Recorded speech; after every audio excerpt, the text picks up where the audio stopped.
Welcome to Political Head Trauma with your guests, with our hosts, I should say. I'm Holly, and this is Jared, and we are Political Head Trauma. Where if Head Trauma had a podcast, it sound like this. Anyhow, we got Frank Mylar in. He's in the house. He'll be in the studio here. He's candidate for Attorney General. He also had one heck of a turnout at our our state convention. Yeah. So the delegates adored him. He is going to the primary, so we need you to get to know him, and that's why we've invited him on the show, and he's graciously agreed. Not only that, but he's come in person. So we're very excited, and somebody that is also really endorsing him is our own sheriff, Paul Wimmer. Paul Wimmer's endorsing him, and Paul will be joining us at about 3:00 on the show. He is don't say where, but we'll let him decide. He's away right now, but he'll be joining us, and we're excited to chat with him, and we'll also see if we can't get him to give us a little bit of how's the county doing? Yeah. Well, and he'll be calling in at 3. So welcome, Frank. Thanks. Thank you for being on the show. Absolutely. Yeah. It's great to be here. Yes. We've had a lot of opportunities to talk and meet with you. You've come out to the county a few times. You came to our county convention. Yes. The week before. Done cottage meetings. You did a great job at state convention. Thank you. And how was that for you? Oh, it was great. It was actually, as some people know, that I had a 2-week, actually a 12-day jury trial leading up to that convention. And honestly, nobody has any clue to how crazy that is. I will tell you this, nothing will be as difficult in terms of when I'm in the Attorney General's office as running for Attorney General while being in a trial. And anyone that says otherwise has never conducted a 12-day. It's like putting on a production. Yeah, I bet. And there's a lot of pressure. You got to work at night. You got to work, every minute, basically. You got to prepare witnesses, make arguments. And so actually, it was nice to have that finished. I bet you were more excited about that being finished than the convention results, because now you've got to gear up for a primary. Yeah. And so, yes, you're happy to be going to the primary for convention, yes. But that trial, I know you were on our show during that trial, and we actually got you in such a small window that you had open that Friday. Yes. And go back and see the show we did with him via Zoom. It was a great show, very informative. You definitely know what the job of AG and what that entails. Yes. So I like that you also work on civil rights cases. Yeah. I think to me, that's the most important things that I want listeners to really understand is that everyone that runs for this job says they're going to fight for people's rights, but really almost none of them ever have. You can go back to looking at several of the last attorney generals. They've never done that. And then on top of that, they certainly haven't done it without charging. And that's part of being part of the Alliance Defending Freedom is I don't get paid by Alliance Defending Freedom. I just litigate these cases that come up. And that's part of being an honor guard attorney is that you actually help them vindicate their rights without charging them. Yeah. And I know amongst a lot of conservatives years back, they look down on civil rights attorneys, but now they're starting to come around and recognize that it's the civil rights attorneys that fight to defend your constitutional rights. That's right. That's right. Second Amendment, First Amendment, you name it. Yeah. Well, civil rights attorneys at this stage, I mean, after COVID happened, where churches weren't allowed to be, right, where school was shut down, and yet people could riot in the street under the guise of protest. But I'm shocked if there aren't more people knocking down doors for their civil liberties that were violated during that time. Do you get a lot of people, churches especially, that are coming to your organization? And name the organization again. Yeah, Alliance Defending Freedom, ADF for short. ADF, go check out the website, you guys, because I was amazed by all the attorneys. How many are part of that? Boy, I don't know. 100 and something. It's a lot. It's adflegal.org is what you'd want to look up. And they defended the state of Idaho. They defended their pro-life laws just a few weeks ago in the U.S. Supreme Court. And the thing about this organization is they do that and they provide some of the best expertise, and they do not charge. So the state of Idaho did not have to pay for that expertise counsel in arguing those cases. Amazing. Yeah. That's it. It's like a ACLU, except actually defending civil rights still. That's actually, they were started in 1994 with several people that were in the Meese under Reagan administration's Justice Department. And they basically said, wait, we've got a real problem. The ACLU is winning because they're bullying. They're bullying school districts, universities, businesses. They're getting corruption because of the money they're taking in and their interests they're representing. Absolutely. Yeah. So the ACLU was good, once upon a time. But now it seems like they've just become, honestly, like everything else, a tool of the Democrats. Yeah. The Southern Poverty Law Center. Right. That one, they need to be raked across the coals and straightened out. Once upon a time, they stood for good actions. Now we're talking, long before I was born. But now they're just a corrupt organization, and they keep losing in court. Defamation cases. Yeah. Even the ACLU in Utah, they actually filed the suits against every one of our jails and prisons in this state. I actually defended the bulk of all the jails, actually, including Tooele County here. Everyone but Salt Lake County, I defended, actually. And we basically said, look, we don't need the ACLU suing us. We're actually doing a fantastic job in Utah jails. We don't care what were they suing you over? They were trying to say that we needed to do all these different mandates and things. And we were already, doing excellent things. We were already putting them, 2 weeks, quarantine no matter what when they came in, and if they were good when they came in, we put them in another place for 2 weeks. So we really had a double quarantine. And our sheriff was unwilling to release anybody into the populace because of COVID, where Salt Lake County. And so the thing about, like Sheriff Wimmer and some of the others, they said, look, we're not going to compromise public safety, over a super flu type of, illness here. We'll deal with it, if they have it. But the bottom line is a lot of jails didn't have people with COVID. And when they did have it, there really wasn't a problem. Well, and the science said that they weren't in danger of dying from COVID. I mean, the science came out and said it was less than 1%, and it got even less and less and less the younger you got. So that's correct. To release Sim Gill let a lot of bad guys out into the streets during that time. And I'm just, how do you get someone under control as the Attorney General? And do you have any oversight regarding prosecutors or DAs that are elected like him? How can the Attorney General do anything to rein them in or make them at least follow the laws and Constitution? Well, one of the worst problems was actually Utah County when David Leavitt was the county attorney. Say less. And he was against the death penalty. He was against. He seemed like to want to not prosecute criminals.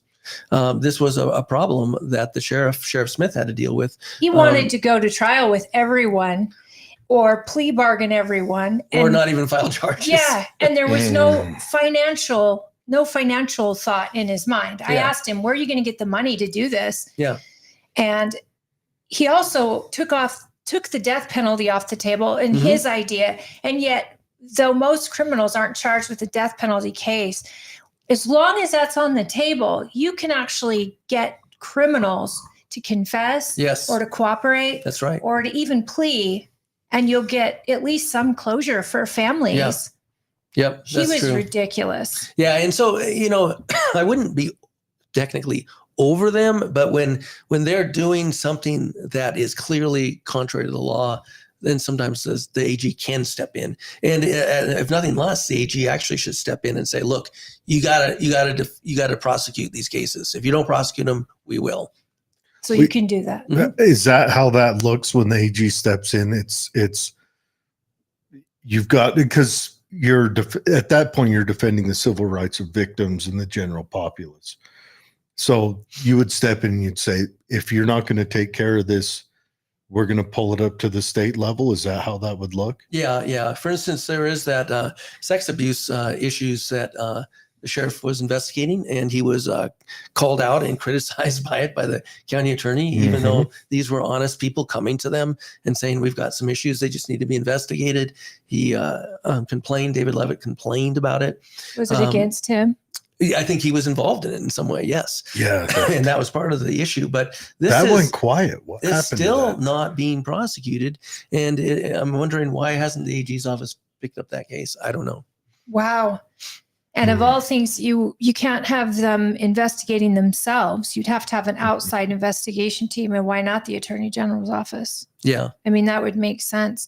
But this goes into a lot.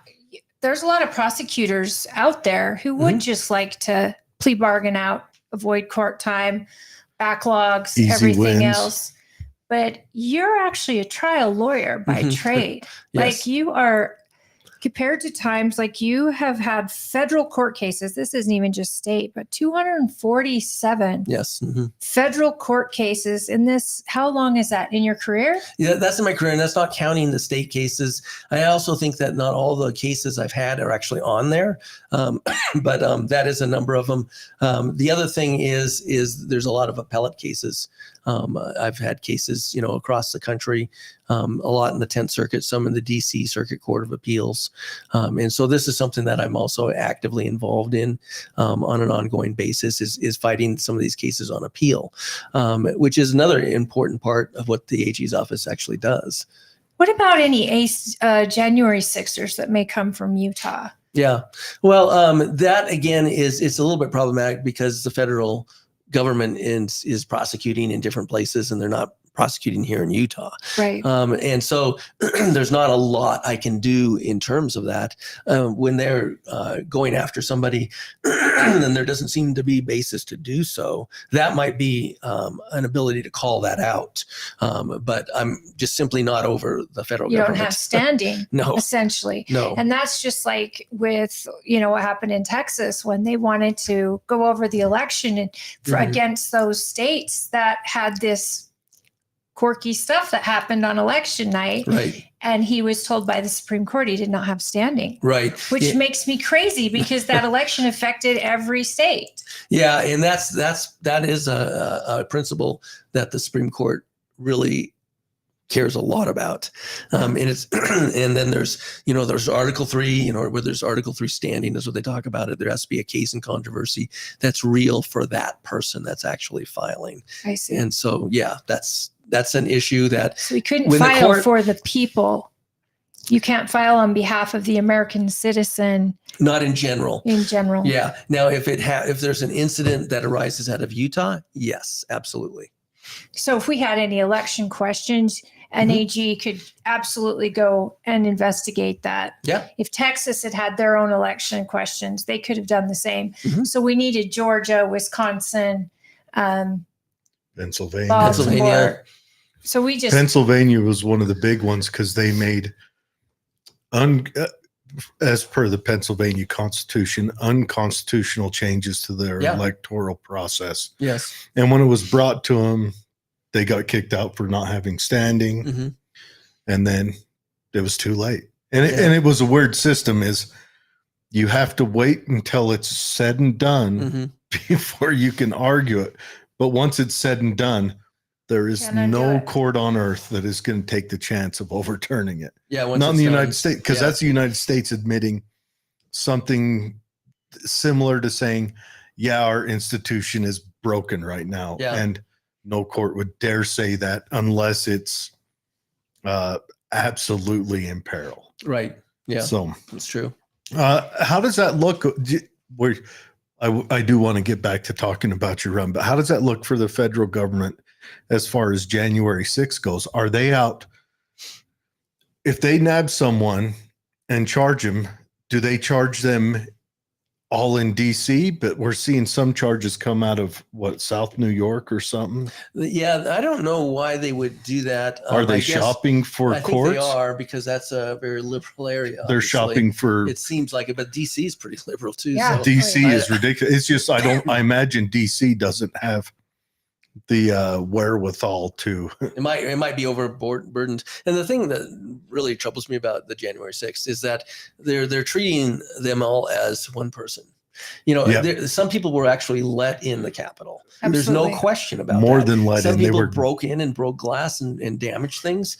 And I think a lot of those people, were actually different liberal groups, and it's really a hodgepodge of a lot of different people. If not the FBI itself. Yeah. I mean, that's been, they couldn't say the FBI wasn't there. Yeah. When questioned, yes, the FBI was there because we had to be there. But were you in plain clothes? Were you masked? Were you going into the Capitol? Yeah. Did anyone know you were FBI? Yep. Mm-hmm. Yep. That's true. So you would be absolutely prepared, it sounds like, to actually really prepared to go before a Supreme Court. Yes. Have you done that before? So I've gone before our Utah Supreme Court on numerous occasions, argued many cases. Many of them are precedent-setting cases, and many times before the 10th Circuit Court of Appeals. It's very, very difficult to get before the U.S. Supreme Court. Sure. I've had a lot of briefs. In fact, I had said this on the campaign trail. I just filed one the first part of April, a U.S. Supreme Court brief. So I have filed a lot of those, and it depends on what the issue is. And this is what's unique, I think, to my campaign and what I would do in office. Because I'm part of Alliance Defending Freedom, I don't stand alone. I have this amazing group of some of the best experts in the country on any given issue. I've also worked with people like the Immigration Law Institute. Yeah. And so I've worked with, the Pacific Legal Foundation. There's different groups, they deal with property usually. And so there's different areas of expertise by some of these groups. Alliance Defending Freedom basically covers religious freedom, pro-life issues, pro-family issues, which is broad. That includes Title IX issues, protecting pro-legal immigration issues. Yeah, and protecting women's sports and women's bathrooms. And so they're fighting all these battles. But then might be some other groups. American Center for Law and Justice. I helped bring them in. They defended the 10 Commandments in Pleasant Grove several years ago, and Vernal got to join in on that. And that was actually quite an interesting case because in Pleasant Grove, this happened about over 20 years ago. The city attorney knew I had run for attorney general and I cared about constitutional issues. And she called me up and said, Frank, they're trying to take down our 10 Commandments. Can you help us? The mayor doesn't want to. So other cities had taken them down. And so what happened was I met with her and the mayor and I listened to the facts of the case because I know religious freedom cases. Even though I know religious freedom cases, I didn't take that case. This is where I actually deferred and said, you know what? I can get you one of the best in the country and they will not charge you a dime. Wow. And it ended up being Frank Mylar from the American Center for Law and Justice. He was the one that actually defended that successfully. It won at the U.S. Supreme Court, lost at the 10th Circuit Court of Appeals. So these are battles, I'll tell you. And it would have cost the city over $500,000 easily. And then an appeal and to lose it? Yeah. And so the fact that that they had a free attorney vindicating their, and then Vernal got to join in. So Vernal and Pleasant Grove were the anomalies who said, we're not taking down our 10 Commandments because they got to be part of this suit that displayed excellent case law for the whole country. Is it still ongoing or did they? No, we won. This was several years, 20 years ago. It was amazing. Yeah. So that is amazing. And, with being an attorney general, there's going to be a lot that comes up. And something that's important for us is the federal land issue. Right. Mm-hmm. So will you go into that? What your plan would be? I mean, we're here in rural Utah, right. Even though we're only, 25 minutes outside of the hustle and bustle of our capital city. But we're 84 86% owned by the federal government in this Yes. county. This is complete nonsense. And again, the others will say they're going to fight the feds. I'm already involved in fighting the feds. Actually, this brief that I filed before the U.S. Supreme Court over a month ago, that was actually trying to fight federal encroachment in eastern Utah. And I understand, and I've talked to Sheriff Wimmer. He's explained some of these issues to me as well, that they can't complete a road because the federal government is saying, oh, no, you can't do this. And even though there's a road, sometimes they won't let them help, repair the road, and make it better, for travel, even though people are already traveling on it.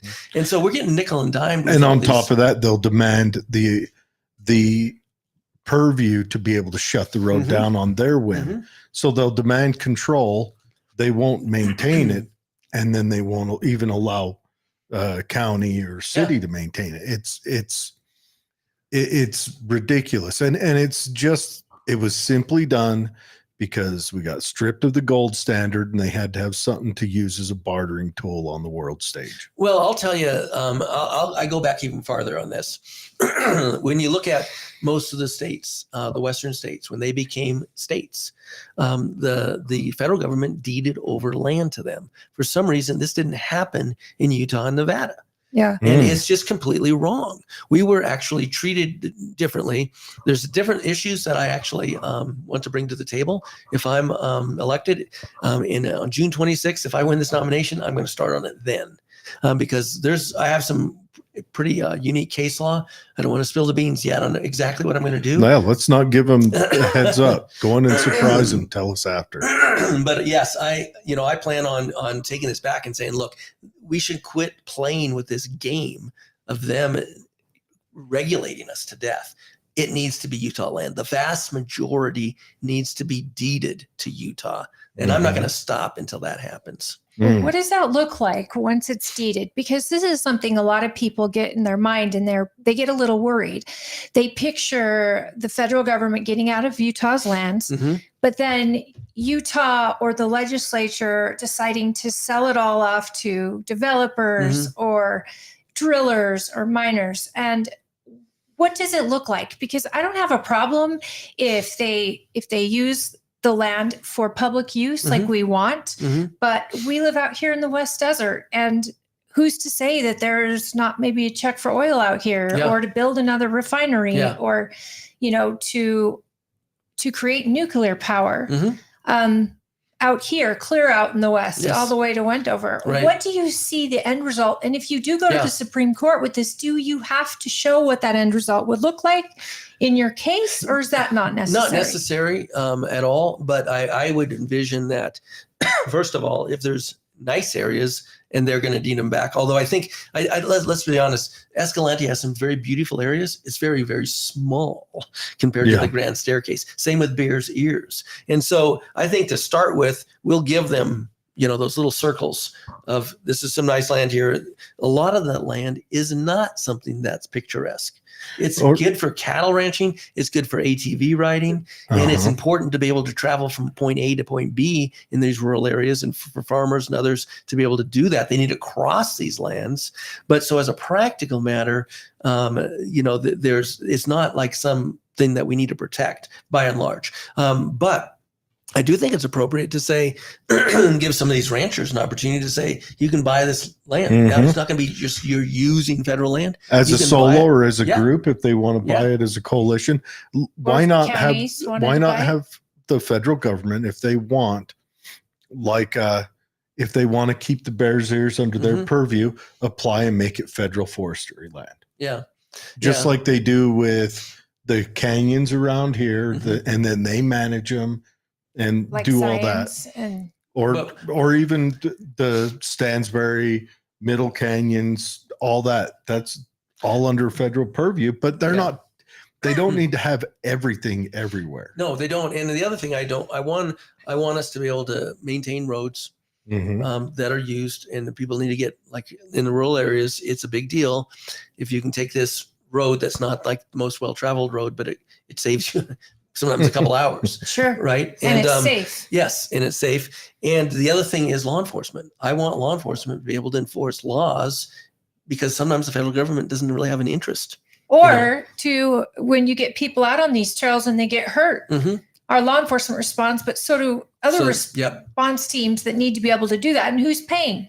Who's paying? Who's watching? Who's closest? How do we save these people in that situation? I know our sheriff has been frontline on that, trying to work with the federal government to make sure that his deputies can be there in a time crunch, but that they're not having to eat the costs. Right. That'll kill a county. Exactly. And so they should reimburse every time we provide those kinds of services. And really, in a lot of ways, county sheriffs are on the front lines of fighting these issues. It's just, I find it funny. We're going to have some people that listen that are Democrat leaning or progressive, and they're going to scream right now about, no, all the lands need to stay with the federal government. But if we flip the tables and put a Democrat in our governor's office and a Republican in the White House, they would be on the exact opposite side. And it's comical to see that flip. Of course, I recognize that flip all the time. Is it comical, or is it just now disgusting? Republicans do it too. Absolutely. It's Republicans disgusting. were all about the FBI has all this, and the FBI ran forward with COINTELPRO. And now the very program they designed to fight the anti-war activists in the 60s is being used against them today. Yeah.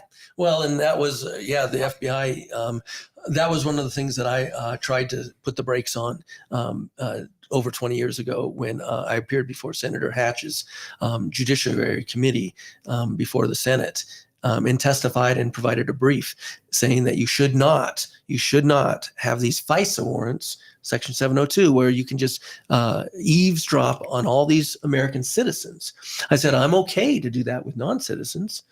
That's perfectly appropriate and constitutional. And basically what the problem with FISA is that they're using concepts that are applicable to the CIA when they're operating outside this country. And now they're applying them in this country. They're not under the guidance of the Constitution of the United States. They're not following your usual warrant guidance to obtain a warrant. It so feels like the Minority Report. You hear these things where people are they're being listened to. Well, we caught up an American just because of the communication that happened between a foreign person. The American got caught up in it. And then we find out that the dossier, which I always have to remind you people, was proven to not be true. And they ran with that for 4 years. Then it not only got proven to not be true, but it was proven that the FBI lied to the FISA court. And there was someone who went to jail over that. He didn't go to jail. He got 6 months disbarment. Right? Am I correct? He went to jail for the FBI lawyer. They don't send their guys to jail. No, he got 6 months where he couldn't practice law. That was his big retribution. But then the leader of the FBI, which was Comey at the time, Comey. Nothing happens to him other than he resigns. He's probably sitting pretty on his retirement. Well, his daughter, isn't she instrumental in investigating the Wimmer and a handful of the J6 cases? I don't know. I think, no, his daughter's one of the prosecutors on either both or one of those. So but it's a big swirling mass of, just refuse when you start dealing with national politics. Did you send Paul his Zoom link? I did. Yeah. But no, it's so but I really want to get back to your, if you make AG, we've talked about how you're going to start arguing to get the land back in the hands of the state. And that's also the state could lease it out, make revenue, ease up some of our burden as a taxpayer. What are some of the other objectives? Yeah. Well, one of the things I've talked about is I want to close the faucet on us being a de facto sanctuary state. It's true. The governor says we're not, though. Well, that's why I use the word de facto. So there was the governor and the legislature when ICE did try to designate us as a sanctuary state. We put up a stink, which was good, and said, no, you're not doing this. But the reason it's de facto is because airline flights are dumping people here. Sometimes busloads are dumping people here, and we're not doing anything about it. And they're You also dumping him in Salt Lake County. That's what I'm saying. And we've got in Ogden too, Weaver County. Our district attorney there has no interest in doing that. Well, it is in some ways, I'll tell you this, it's really more the job of the AG's office, I'll tell you. And that's something that the AG, I believe, should get involved in. And that's what I would get involved in. I would, June 26th, if I win this primary, I'm going to go to the legislature and say, we need some laws to make it a felony to bring somebody or fund somebody to come to Utah that's an illegal alien. Let's say that comes in, okay. Let's say that comes in on an aircraft that has been booked by the federal government. Yeah. Who would that felony be handed to? The pilot. So you could all the stewardesses. So you could hand it to them. So that way, who funded before they take off in wherever, they refuse to fly. Yeah, they won't fly. I'll guarantee you, a pilot's not going to risk losing his, excellently lucrative license, pilot's license. And hard-earned job. Yes, and so once they know that, they're not going to come in. And then so I'll close the faucet. The next thing I want to do is round up the people they have dumped here and send them back to New York. Yeah. We can't send them. Some people have said, why not send them to Mexico? I said, half these people aren't even They're Mexican. not from Mexico. Half are from China. The other half are from deep Central America and South America. Yeah, in the Middle East. Mm-hmm. Yeah, and so and they destroyed all their documents before they crossed the U.S. border, so they could bounce from different country to country because they had documents. They said, "No, we're not staying in this country. We're heading to the U.S." So they become a person without a country. So send him back to New York. But if that's New York City mayor is the one who's shipping him here. Is that correct? So, but now it'll be illegal to ship him here. But New York's so liberal, they will not pass a law saying it's a felony to bring him there. If Adams sent the orders down and figured out, got him on a train or a bus, whatever, made it so that the pilot or the conductor could you issue a felony against Mayor Adams? From New York? Yeah. Yeah, if he's funding it. You could? Absolutely. Okay. Yeah, and the other thing about felonies is you can extradite across state lines. That'd be they're wild. going to think twice about sending anyone to Utah. They'll just say, okay, that's too hard. We're not going to send them there. Can you guys imagine extraditing the mayor of another city to your state because he's sending you busloads or trains? Has that ever happened in the past? I don't know. I don't think so. We'd probably have to go back into undocumented Democrats. Probably have to go back into the Wild West days when things were really wild. A guy would be a criminal 2 counties over and the sheriff where you lived. Yeah. Which was very common back then. But tell me about election integrity and the idea that, they're talking about potentially a Secretary of State, which we talked about at the SEC meeting, which I love the idea. I do too. If the governor was going to appoint anyone, perhaps a Secretary of State, but I also think I'd rather them be elected. They should be elected separately. That is the way it is in other states. They are separately elected. And just like why you want the Attorney General, why you want the auditor, the treasurer, and the school board, all of those are functions that need to be independent of the governor. Accountable to the people, not the governor. You don't want to build a petty monarchy. That's right. That's right. Which is what it is. Yeah. If the governor comes in and appoints these people, and I've seen him deny that, but then I've seen people from the legislature double down on the idea and why it makes sense. And I'm thinking that's tyranny. Yeah, it doesn't make any sense. A lot of states do have secretaries of state and they are separately elected. And that's what we should do. We should. I mean, whether you trust your lieutenant governor or not. Yeah. If I was a lieutenant governor, I would not want that purview where I have any hands in the election pot that got me in there. Well, here's the problem too with the lieutenant governor position. People aren't really electing the lieutenant governor. No, they don't really scrutinize this person and say, "Hey, is there some problems with this person?" And yet, often they go on to become governor. Yeah, And whereas if you're standing alone like a Secretary of State, you're on your own. Well, you're not running on the coattails of the governor or anyone else. You have true accountability. You've got to have there's lieutenant governor sometimes is just a cherry on top to the candidate of governor. Yep. And let's say, Oh, They're sorry. not actually in depth looked at like the governor. Right. It's like a vice president. Yep, it's just like Yeah. that. So whoever you choose, but again, what a lot of people may not realize is the lieutenant governor does set policy for elections that are overspread across the state.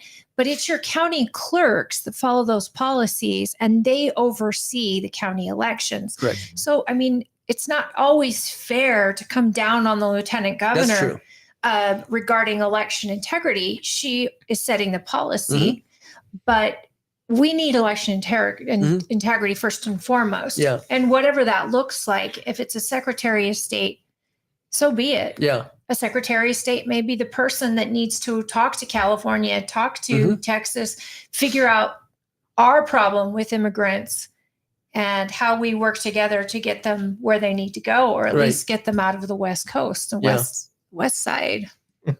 Well, and the other troubling part is some of these states like California and New York are potentially trying to make a path for them to be able to vote. Exactly. Even if they don't, just the census will give them more Congress seats. Yeah. So they don't even have to battle through to give the vote to illegals, to future Democrats, as the Democrat Party calls them. Universal voted on the floor. Well, yeah, but they don't even have to. Yeah. Because California lost 4 seats in our last census? They did. And New York lost 3. And Florida picked up 4. And Florida picked up 4. That was a swing of with 8. These illegal immigrants. And so that's right now. They can't count the legal immigrants. Yeah. But this is the problem. They're going to try to. Oh, you watch the minute they get Congress back. Yeah. That'll be the first thing that gets called to the floor. Census happens every 10 years.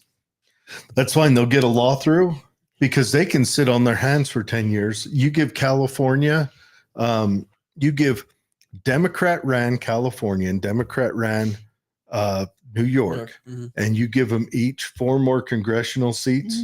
Watch to see what those congressional district maps look like. Well, Trump got so much crap when he tried to make sure that the census was only taken of the legal American citizens.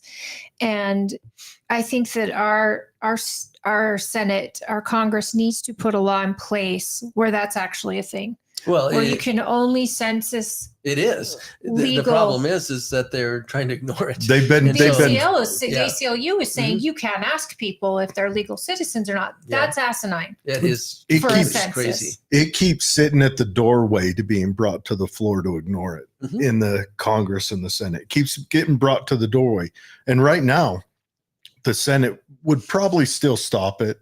I think they're close enough and there's still enough Democrats from states that are responsible that would stop it. Yeah. But the minute they get the Congress back, I think we'll see it brought to the floor until it passes. Yeah, it's really a huge the importance of getting control of the Senate and then of the Congress. It's going to impact Utah. I wish it didn't impact us as much as it is. But here's something that I'm going to tell you, that there was a potential window in 2016 and we missed it. The window was we had a GOP House and Senate and presidency. Trifecta. If we get that again in 2024, that's when I'm going to go full steam ahead with this land issue and the immigration issues. I'm going to hit both of those because those are supposed to be, those are full, and they're federally related. And that will be the time to say, look, give us our land. This should be our land. We shouldn't be tinkering with the federal government owning over 2/3 of our land. Yeah, and being okay with your PILT money, which is pennies on the dollar, and it's not adequately taking care of the land, nor is it overwatch on that land. Well, that's how you strip sovereignty. Under Herbert, Governor Herbert said, we need the presidency, the House, and the Senate before we're going to go after our federal land deal. We had it. The problem was we had a Senate and a House that wasn't supporting our president, the People's Choice. We had a party that wasn't supporting our president. Oh, we had 2 parties. Well, we had the line Republican between them was so skewed. The Republican Party didn't support him. That's when you see the what was it? Executive orders. What was the the Lincoln Republicans or whatever. The Lincoln Project. Yeah, the Lincoln pedophile project. Right.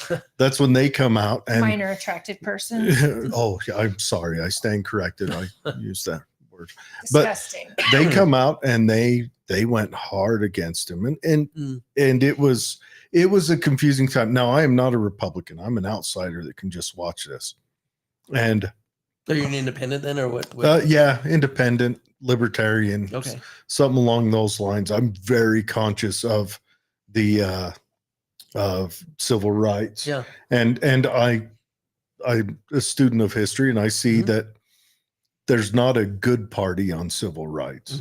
There's not. The Republicans, well, in the 60s, it was the Republicans and Democrats both abused it equally because of the anti-war movement. And I'm wondering if we're going to see that come again, where we got these two populist movements growing up within both parties. You know, you've got the RFK supporters on the Democrat side, and then you've got this populist movement on the right, you know, that Nancy Pelosi goes and looks like a moron at the Oxford Union trying to say that they're just racist, which she got. It's old. That accusation has gotten to. Did either of you watch that Oxford Union debate she had? Oh, I did. Against the banjo player, Winston Marshall. Yeah, and he got her good. He got her good, but excellent. the students agreed with her. But he won on the internet. She won in the House, and she could have won, but her argument was flawed. And when you watch the whole video, she's just over there yelling, "Who are you?" Like, interrupting him sometimes. She was. You guys check that out if you haven't seen it. That someone spoke out against her because she it's is on YouTube, right? Called the Nancy Pelosi. It's the Oxford Union debate. Oxford Union debate, and it's Winston Marshall versus Nancy Pelosi. It's really good. I mean, he even talks about January 6th, and he does. She tried to make it sound like, again, you compare January 6th to 9/11 or to D-Day or to World War II. The flood of Noah. January 6th is with the flood of Noah. This is just it's a mankind massacre. It's insane. Well, you look at all the rioting that happened in 2020. Oh, yeah. Absolutely. You know, in most major democratic cities in this country, and that's something that they keep leaving out. Yeah. These are democratic cities, and they're out of control. And those were way worse than what happened on January 6th. I would argue it like this. One, we all know I am an IQ 32 moron, but were I in front of the Supreme Court, I would argue it that the summer of love and the summer before that, and every summer while Trump was president, made it so that political arguments were violent. And those are all because that's the only argument that got any attention from either side. One, they sucked all the air out of the room, and they absorbed all of your resources to try to maintain a city. And it kept escalating. And of course, January 6th happened because that was the only way allowable for a political argument to happen over the 4 years and prior. It was the first time that conservatives actually decided to protest and take a play out of the left's book. But you know, this I want to get into with you because it was under Obama, and people don't realize that Black Lives Matter was started and the hands up, don't shoot. And that's a political argument that got people rioting, killed people, got them in trouble. And you get to see Antifa created. And if it wasn't for Black witnesses who wanted to remain anonymous, the truth about what happened with the hands up, don't shoot movement, Michael Brown. And also don't forget the investigation done by he was mayor of Chicago. What's his name? Anyway. His Daley, you mean, or his years ago? His Obama's can you text him the link? Texting the link is hard. Okay, can you send it again to him? He hasn't got it. So what I'm getting at is this all happened under President Obama, and we got to see what was normally pull up his email. An awesome. I mean, our country was in a good race place, right? Yes, they were.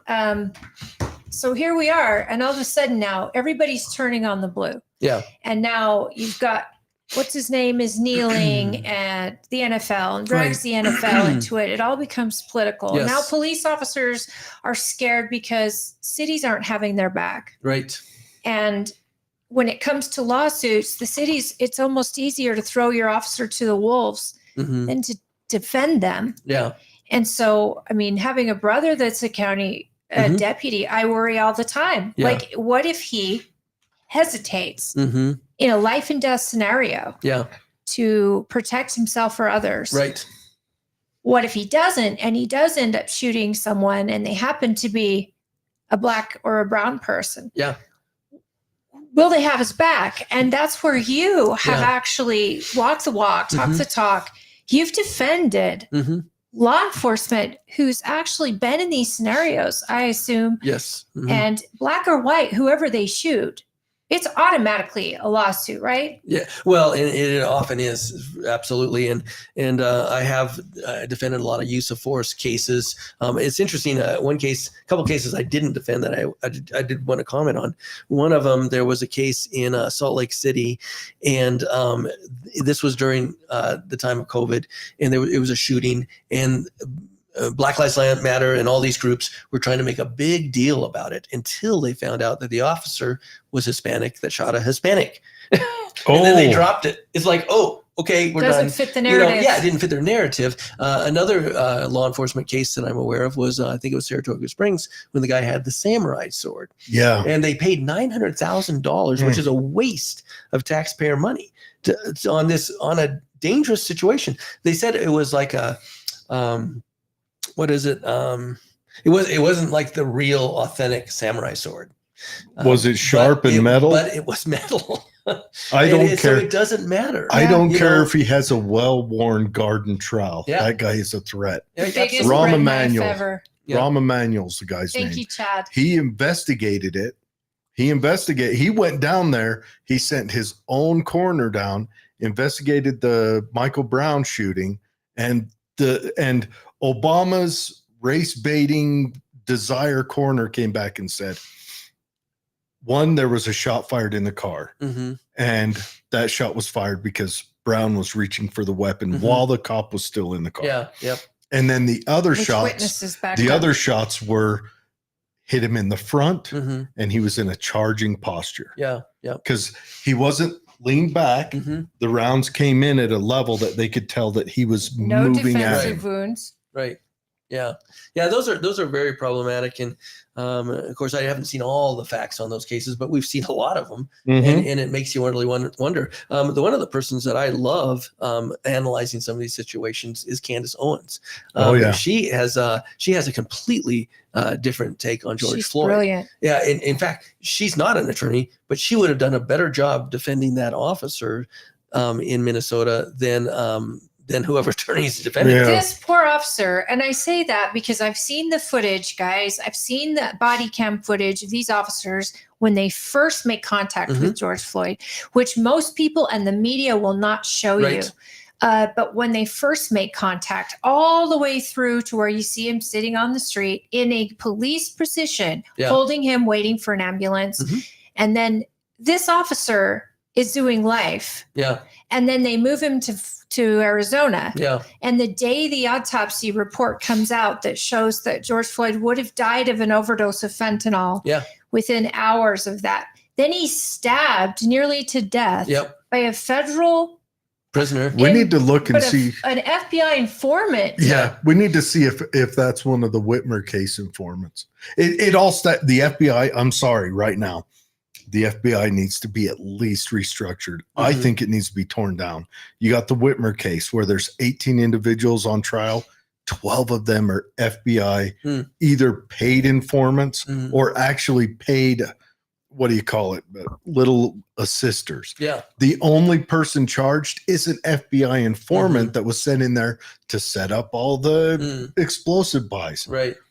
And just to target 6 people. Yeah. Who all of them are probably IQs matching mine, because that's the FBI loves targeting dumb people. They love it. They do it every time. So Chad actually says, would love to know more about what you've done to help women Sure. who've had to endure the trauma of abuse. Oh, excellent. And I highly recommend, again, if you guys watching, check out the website for adflegal.org, because I'll flash it up. there's so much you are a part of Mhm. with this alliance. Yes. And you cover so many different Yes. things. We'll show the website, but please talk about Yeah. what you've worked on with abused women. Absolutely. And so I have handled these kinds of cases. I've handled cases where there's false, but I've also, most of it is not false, believe it or not. And actually the statistics show that when a woman comes forward and says she's been abused, if you take politics aside, they're almost always telling the truth. It's always the politic ones that you have to question. Like they pull it out, in the 2 weeks into the Supreme Court The October nomination. surprise. It's just garbage, and people don't believe them, and they investigate them and say this is And they actually ridiculous. should be charged, I think, Yeah. with the same. I think if you lie about something like that, Yeah. you should actually be charged and get the same amount of time that person you lied about would have gotten if they were found guilty. But so that's some. But one thing that I've done, and actually, I started helping in abusive cases in both in juvenile court, but also in divorces, and also getting protective orders. And my wife actually a few years ago actually started a ministry called Beauty from Ashes, and that actually is a ministry that gives kind of gospel solutions to people that are facing oppressive and abusive relationships. And what I've done in that is many times help free of charge women get protective orders. I found that I've had some mixed results sometimes, where sometimes I'll say, hey, go down to the legal clinic or something, and they'll help you get it. This one woman said, I went down there and they said I didn't have enough. I said, that's ridiculous. And the reason they might say they don't have enough is because when a woman is being traumatized like this, it's not necessarily a coherent line of reasoning. It's weird sometimes, because they'll say, like, he threw milk at me, and it's like, okay, he threw milk at you, but actually the week before he tried to choke you. Yeah. You know what I mean? And it's like, that's somehow lost in the most fixed thing they fixate on. And so what I did with this woman that said they didn't have enough, I said, okay, tell me about it. What happened? Okay, we're going to restructure this. Let's take the 4 most abusive things. Let's take, first of all, the most recent abusive thing. Then let's get the 4 most abusive things, and then fill in, with all the other stuff after that. And usually, like I said, it's not hard to know whether someone can get a protective order granted, but a lot of them aren't. Now, are there some false protective orders? Absolutely. I've actually helped defend against false ones too. Can I ask you a question? Mm-hmm. So let's say someone applies for a protective order, mm-hmm. and let's say there's no ancillary thing going on, like they don't have children with this person, which I could see how a protective order could interrupt the visitation of children. Yeah. Is there like is there a penalty for the person who gets charged with that protective order? Like, say it doesn't interrupt them going to work. It doesn't interrupt that. They may not be able to carry a gun. They might not be able to carry a gun, depending on Can we the separate that way? Because I would rather see, I'm going to lay this out flat. Sure. Protective orders have never saved anyone. I don't know about that. It's a piece of paper. Oh, well, yeah. Either they abide by it or they.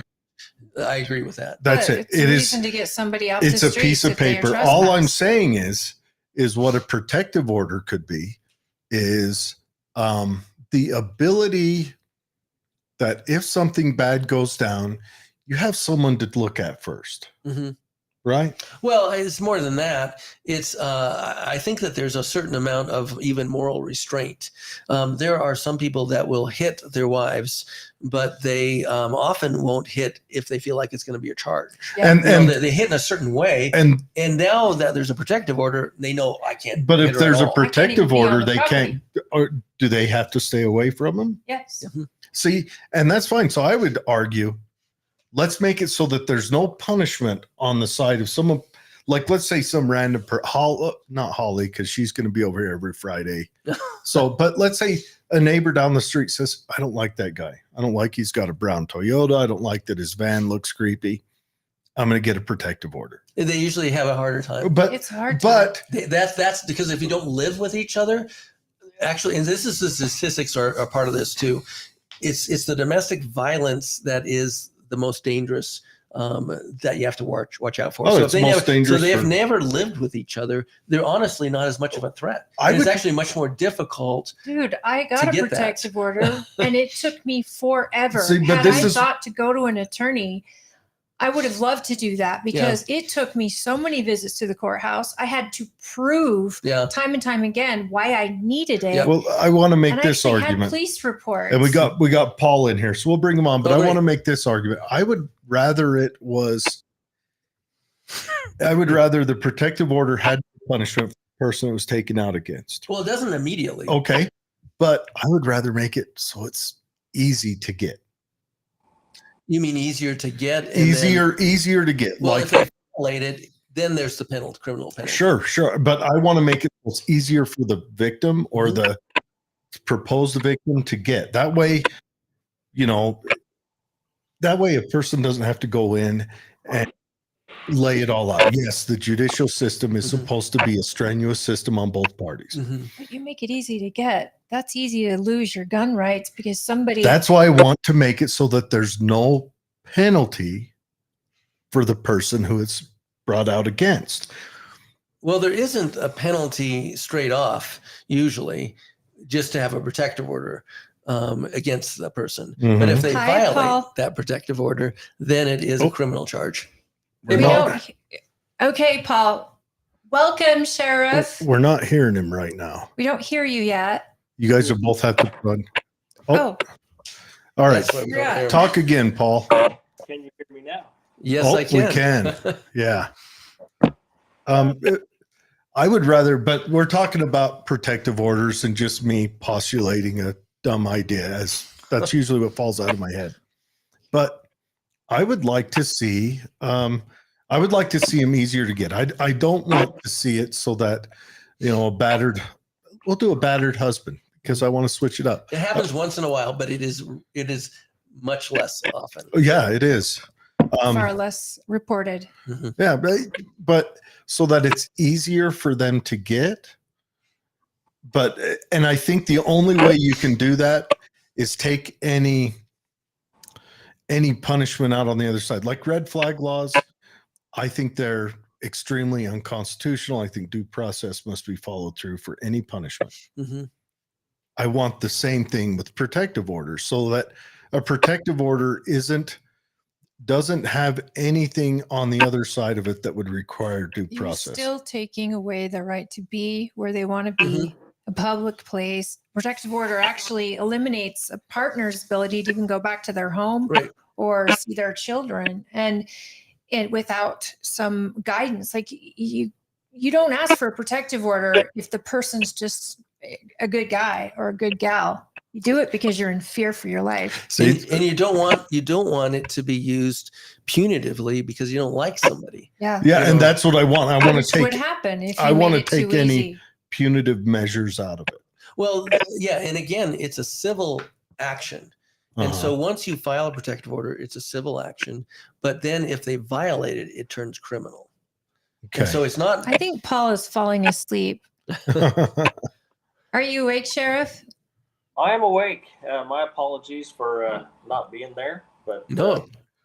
finances wouldn't allow it. So, even with the hat. So, Hey, we were actually discussing some of the stuff you've been on the front line with, that Frank was telling us regarding federal lands, and about how we know that you have been right up there trying to make sure that the federal government has got control for their lands. Our county sheriff's department has been really great about making sure that people using federal lands get care and help when they've hurt.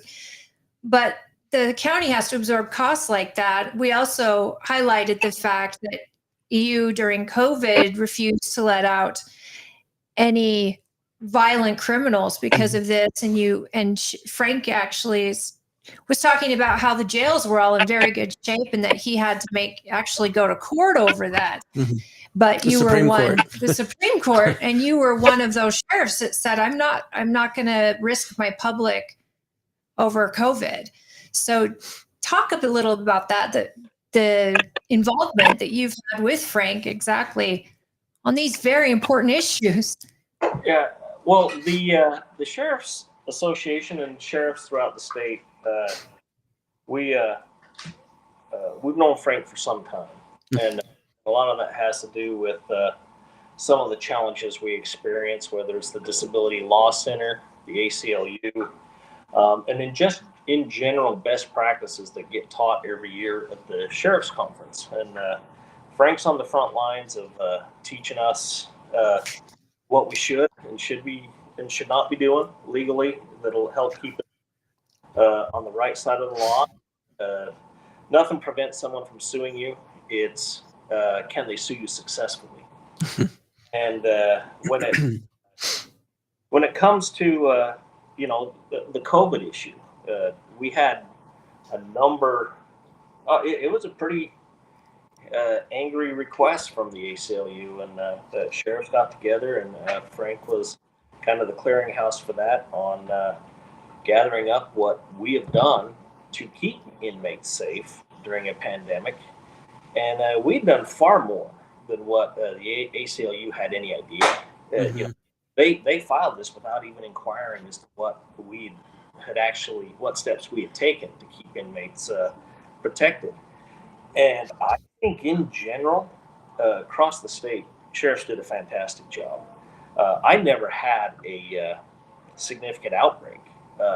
We had some onesies and twosies here. I think at one point we had as many as 6 or 7 people with it at one time, which our medical staff was able to deal with. And so the idea that we needed to release everybody in order to keep them safe was ridiculous, because that would have been a release of some potentially predatory human beings that would have just gone out and used this to their advantage and prey upon the innocents we're charged with protecting them from. And so we appreciated Frank's work on that. Our county attorneys were on board with that as well. And so it was a concerted effort, and that got junked about just as fast as the Supreme Court could hear it. And do you think that the ACLU was just out shopping for maybe politically unfavorable sheriffs that had detention centers that they could go after, or just trying to get their name in the headlines again? Yes, all of that. They're justifying their existence, and we knew that from the get, simply because they issued that potential lawsuit to sheriffs that didn't even have jails in their county. Wow. And this happened during or after Summer of Love, during all that, where they've been rioting. And Trump is the first president to actually do criminal justice reform to try to help, balance the criminal justice system versus, maybe those who were treated differently because of their skin color. Wasn't it the First Step Act? The ACLU here coming out against sheriffs, this was all during BLM, and people forget BLM and COVID. So it was like, hey, you're putting these people, it was a left-wing notion, you're putting these people in danger because of COVID, and you're only locking up Black people, and, your incarceration rates are insane. And I can only imagine they were doing this as a political stunt. Yeah. And in fact, actually, they did this right away when COVID started happening. Remember, it started happening like sometime in middle of March. Like they had a pre-filled out form and just wrote in COVID in one blank and prisoners in another, and hit print and went for it. They actually modeled their suit after one in Chicago. And the crazy thing is the Cook County jail, which is huge. It's no prison is as and big it's as still not big enough. Yeah, but they ended up winning that suit, even in Illinois. And it's like, really, you're going to bring the same crazy suit that you already lost, and bring it in Utah. And the thing that I love about defending a lot of the Utah sheriffs is they really have good jails, and the protocols and everything they were doing, nobody could argue with. And we weren't about to say, oh, we're going to settle this suit with you so then they can do a big headline and claim that they were able to achieve this Right. great change. And they said, no, we're already doing this. We're already doing an excellent job. In fact, we're doing some things that you don't even know about, that you didn't even ask about, that are actually better than what you proposed. Yeah. And that's something about our sheriff. Since he's been in office, he's done a lot with our jail, and he's been a shining star on that front, to where it's a lot to do. There's a lot going on there. Jails aren't easy. I can only imagine what he thought when he took over, because it was just really chaotic, really expensive, and just the safety precautions that he's brought in, and the more deputies he's added, and the different security. So, I mean, that's something that our county commissioners, as well as our county council, has applauded him on. Yeah, just sit back, Paul. We're going to be blowing up your skirt for a minute, because I've talked to multiple deputies, both road deputies that were there before you got in and after you got in, and correctional deputies of yours. And they've all said, when Paul got in, he went through the books, he went through our processes, our procedures, and he took active steps to correct that. And to get some of the problem children out Yep. that had been forgiven by another sheriff. Maybe their books aren't so clean, but our sheriff went in and said, this is our standard of expectation of excellence. And if you don't meet this standard, then you won't work here. So I would like to know, Paul, from your perspective, because for someone to run for AG and to be successful at it, how important is it? Because my history and my family and my, how I value law enforcement. So when I brought this to you many a times, that I need an AG that's going to support law enforcement, but coming from a sheriff's perspective, how important is an AG that is doing all he's done for, like, the Sheriff's Association? Well, in statute, they will they call the AG the head law enforcement person in the state, and so we really appreciate when we have an AG that we can work with versus against. Now, that doesn't take away our responsibility to be held. Well, the need for law enforcement to be held accountable. And we need an AG that is willing to do that when we have bad actors in our profession, because that does creates a mistrust from the public in law enforcement in general. And so, but what we also need is an AG that recognizes the challenges of this job, and that we have to do a lot of things that the public have no idea when it comes to dealing with the worst society has to offer.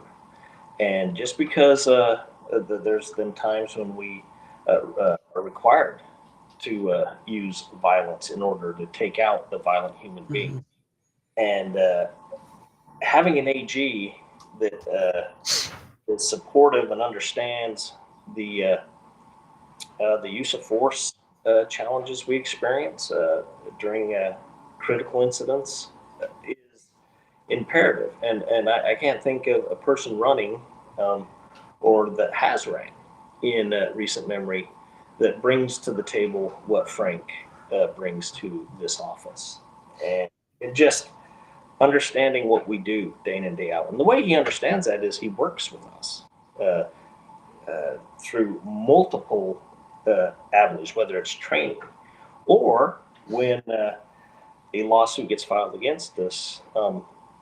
And this should speak volumes about his capability, is whether it's the Utah USIP, in the indemnity pool that insures an awful lot of government agencies throughout the state, or Utah Locals Governments Trust.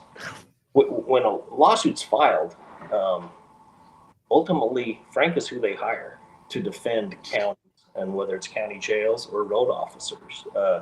This is an area of expertise for Frank that we've come to appreciate, and that's why we seek his expertise when it comes to training. And I don't mean to throw shade at any of his opponents, because there are some good people running for this office, but there's also good people that it's run for Tooele County Sheriff. And it is our job as voters to vet them out. We don't want good, we want great. We don't want someone with some experience.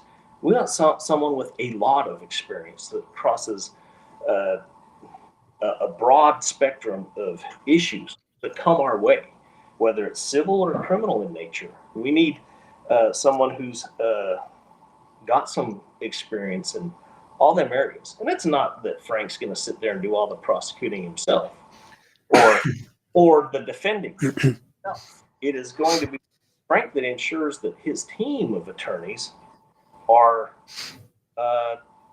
doing what represents his office the best.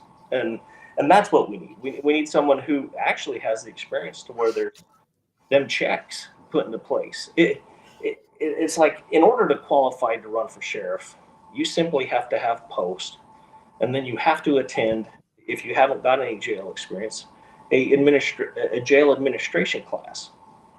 Well, our voters have always been good about saying, all right, the minimum's not good enough. We want someone who really has some experience in that arena. And I think as voters, that's what we need to do for the AG is not just vote someone in that meets qualifications, is a nice person and what have you, but someone who has been in the trenches, has done some battle, who has appeared before any number of courts. And Frank's that guy. And so that's why very early on in his campaign when he announced, I was confident in throwing my support for his campaign his way. And so I've droned on a long time, but I want to make sure I get that out, that voters have been good about, in our county, they've been really good. And I believe this is across the state. We deserve better than someone meeting the minimum requirements. And we need to identify that when someone is running for an office that not just has the minimum, but is bringing something to the table that we need and may not be in the other candidates' tool belts. And I think when you start comparing resumes, it's hard to argue with Frank's experience. You know, Paul is he's very, very well liked among our voters. I think that's an understatement. A very big understatement. I think our county, well, it's not liked, he's trusted. Yeah, our county delegates actually, he's still got the highest win I've ever seen at one of our county conventions. Yeah, he'd have a rough time to not run. I think he might get drug in there kicking and screaming. They'd write him in and he'd win anyway. Yeah. But that's the thing is he doesn't endorse freely. Mm-hmm. So early on when he had mentioned that to me, I was intrigued because he's very, it doesn't do you any favors to endorse people when you're a sheriff. You need everyone to like you, and heaven forbid you have to work with someone that wins, that you didn't endorse. It's a really tough deal to endorse, especially an AG who's the top cop of Utah. And so I think that's really, exceptional. That it's a great endorsement to have. Absolutely. And it's always a joy to work with a sheriff like Paul, because he is very professional, and both his jail and patrol team are just very professional in how they do things. And it's actually a delight because they have excellent policies in place. And so that makes my job actually easier when it comes to defending him. But it bleeds down because we've got what? Grantsville and Tooele PD, Stockton.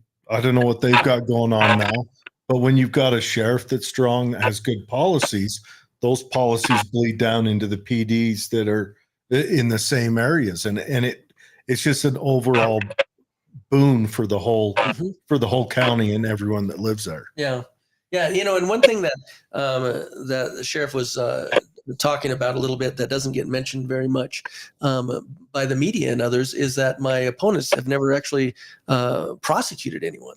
They have actually zero criminal law Never experience. prosecuted anyone. Not I one see person. federal court cases, according to Pacer, you've got 247. Trent Christensen had 0, Derek Brown 4, and Rachel Terry 55. Yeah, then those are federal cases that are actually, those are all civil cases. Okay. And so the ones I'm talking about, so if you go to state court, I think my numbers would even be more significant in that regard. So I had my first felony trial, fraud trial, when I was less than 2 years out of law school in the AG's office. And then I prosecuted various things. I also learned that if the evidence fell out from under you as a prosecutor, you need to dismiss the case. You don't just keep trying to make somebody plead to something when you don't have evidence. You know, and that's the right thing to do. And It's the right thing to do. and but that's it's yeah, and so I also ended up defending prisoner writs at both the district and appellate court levels when they were trying to get out of prison, and with the Board of Pardons and with the Department of Corrections. And in fact, years ago when I was defending these Board of Pardons writs, some of the prisoners didn't like me so well.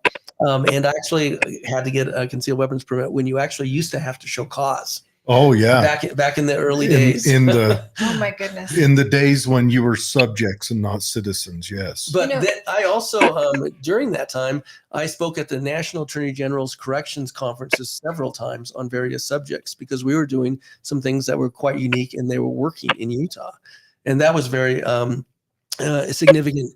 Who's we? Is that your office? No, or it's me. Well, okay, so it was the Department of Corrections under Gary DeLand. He put in some really good policies, and Lane McCotter as well. And those policies were very significant, and we were fighting lawsuits regarding a number of issues. And prisons and jails are different because you're long-term in the prison. Yeah. You're short-term, average of 30 days or less in a county jail. And you're going to be several years in a prison. But we were fighting different issues and winning them. And it was actually, some of our policies were just kind of unique and saying, wow, you can do this and this is legal. And yeah, absolutely. We won this actually already.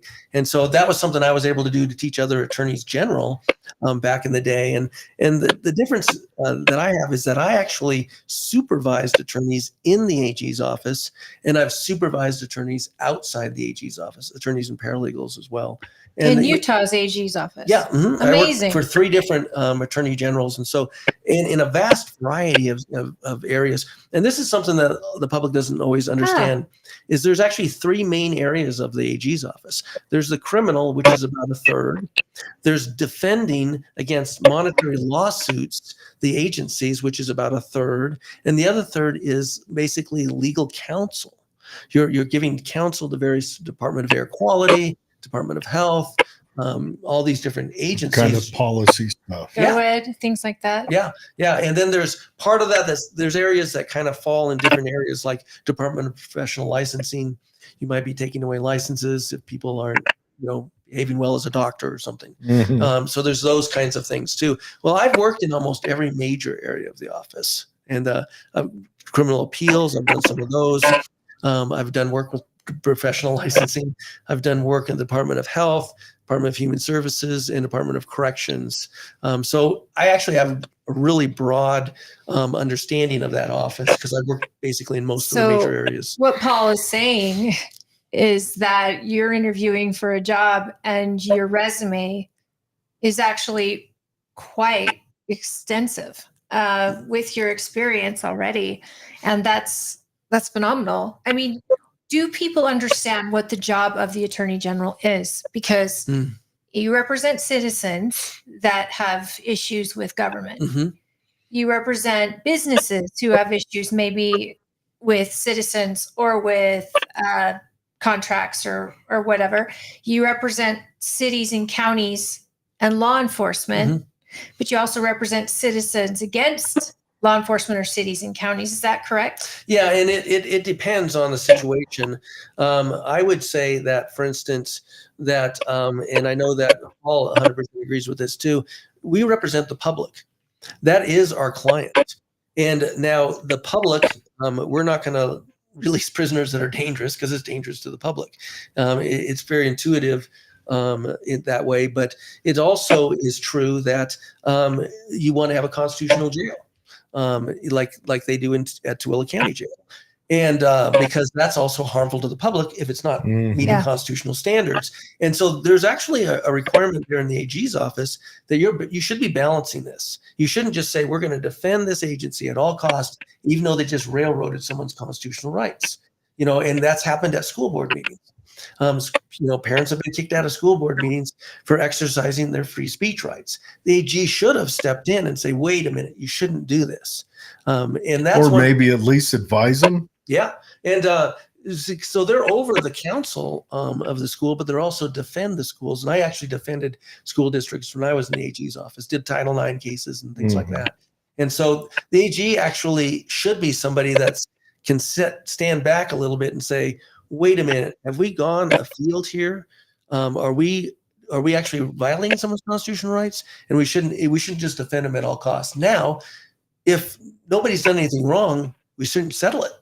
Yeah. And I'm finding a lot of times the state is settling cases for like $50,000 to $100,000. Well, protecting the people is also protecting the coffers. Yeah, exactly. So Paul was during COVID, I know that you actually had opportunities where the commission was asking you to have your deputies step in to stop people from meeting in a public place. And you actually took a stand against that, saying, I'm not going to do that. Has that aged well for you? Like, I think that after the fact, we're all looking back on COVID and we're just shaking our heads.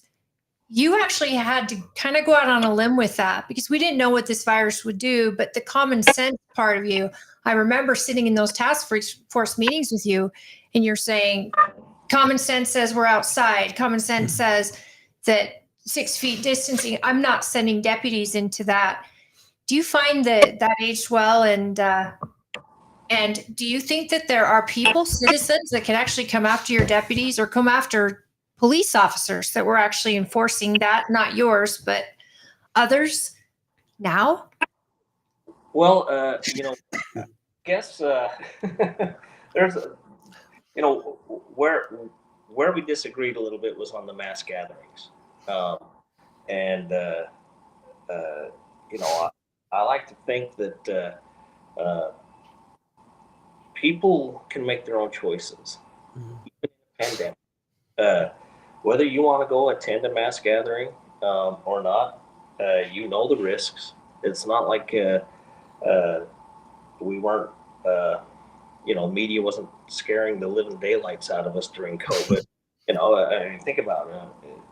When that first broke, we're all destined for death, it seemed like, the way the presentation was. And so there was an effort to squash some mass gatherings. And when people be a little bit defiant, or, in one particular situation, when someone defied that, there was kind of this request that I show up with deputies and guns and prevent that event from occurring.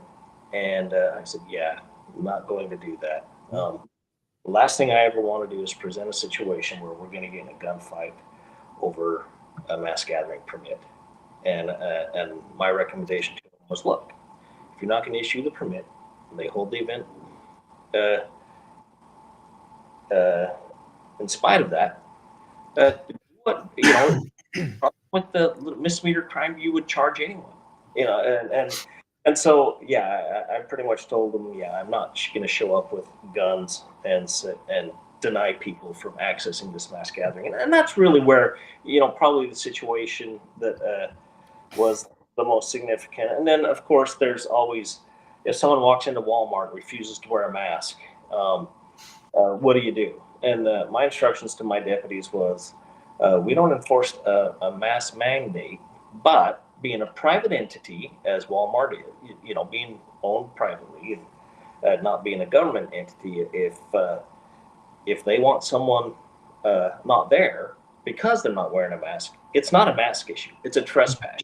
Mm-hmm. And so I told them, I said, we need to take it to, codes we already have in place, and that's probably where I got a little bit sideways. I wasn't huge on enforcing a health mandate, even though staff allowed me to. I was just not comfortable with the mandate, and therefore did not enforce any component of it. And the good thing is our health department, even though the mandates were in place, they weren't insistent on it. And so, I'd like to say that our health department was pretty agreeable in general for the general public. They weren't as hardcore. They weren't camping people outside of quarantined human beings. Because, when that started, that's kind of what this was. Yeah. They to be able to quarantine someone, and then if they absolutely refused to quarantine, that there was supposed to be some component of legal action and enforcement and arrest that would take place if they refused to quarantine in their homes. And so the good thing is we had some conversations, and lines were drawn in the sand. And so very early in the pandemic, whether it's the commission or the health department, we all understood where one another stood, even though we might have been a little bit contrary to one another. Well, and the public was being very boisterous about what they thought to their council or their commissioners. Yeah, and that's the beauty. That's why we must always appreciate the elected offices, because that's what I'm there for. Yep. To keep one another in balance, and we're not always going to get it right. The good thing is that was one situation where it bode well for me. My approach to it was correct, for lack of a better term. I don't know if correct's the right It was word. constitutional. Yeah, and no, I would have never forgiven ourselves if we got in a gunfight over a mask mandate. Here's the irony about this event that he's talking about. That same night of that event, he ends up having to send our sheriff's department deputies to Salt Lake to back UHP because that was the riots. Oh, right. Were happening. Do you remember that? Yeah. Well, and that's it. And that's an effort, because when them riots broke in Salt Lake, it was very apparent to every law enforcement official across the state that the resources required to keep the peace in Salt Lake City were going to exhaust very quickly. Whereas Salt Lake PD, as large of an agency as they are, as large of an agency as Highway Patrol and the Department of Public Safety is in order to keep the peace for multiple days, that's you are going to go through manpower very quickly. And so we're on the phone very quickly, and Tooele City, myself, and I believe Grantsville City, we all pitched in and sent some guys in there. And by the time we got there, the riots were finished. However, keeping the downtown area safe was our guys' role thereafter, and it was imperative that happened, because if that stuff could quickly spill into any county, any city, and Right. And if we can squash it there, better there than Tooele County. And the good thing is we did have an event. I guess it would be a Black Lives Matter, a BLM Protest. parade. March. And it was in Tooele City, and we joined forces with Tooele City Police. Grantsville sent guys, and it was very peaceful. And It was. And a lot of that, the people that attended from BLM were very respectful. We didn't have any issues with property damage on their route, and we were ready to go for it. We had everyone was out in force, and that was a fine balance between having a presence but also not looking militaristic and like you're trying to squash people's right to protest, and because that's just as important to protect as to keep it from turning into a riot. And that's one thing that we can never blur the lines. There's a huge difference. They are not even in the same arena. Protests and riots. One's a constitutionally protected right to do, and the other one is just thugs and criminals that need to go to jail. So true. Yeah, it's true. With the situation in the summer of love, if you got a city mayor like Salt Lake City mayor, like Sim Gill, not prosecuting these rioters who actually assaulted law enforcement. Yeah. I mean, personal friends of mine were assaulted during that time. Who is that somewhere where you could come in and either step in and say, look, you need to prosecute people like this, or is it a civil matter where the officer needs to sue the actual criminal? Well, that's an interesting idea, but that'd be a new one.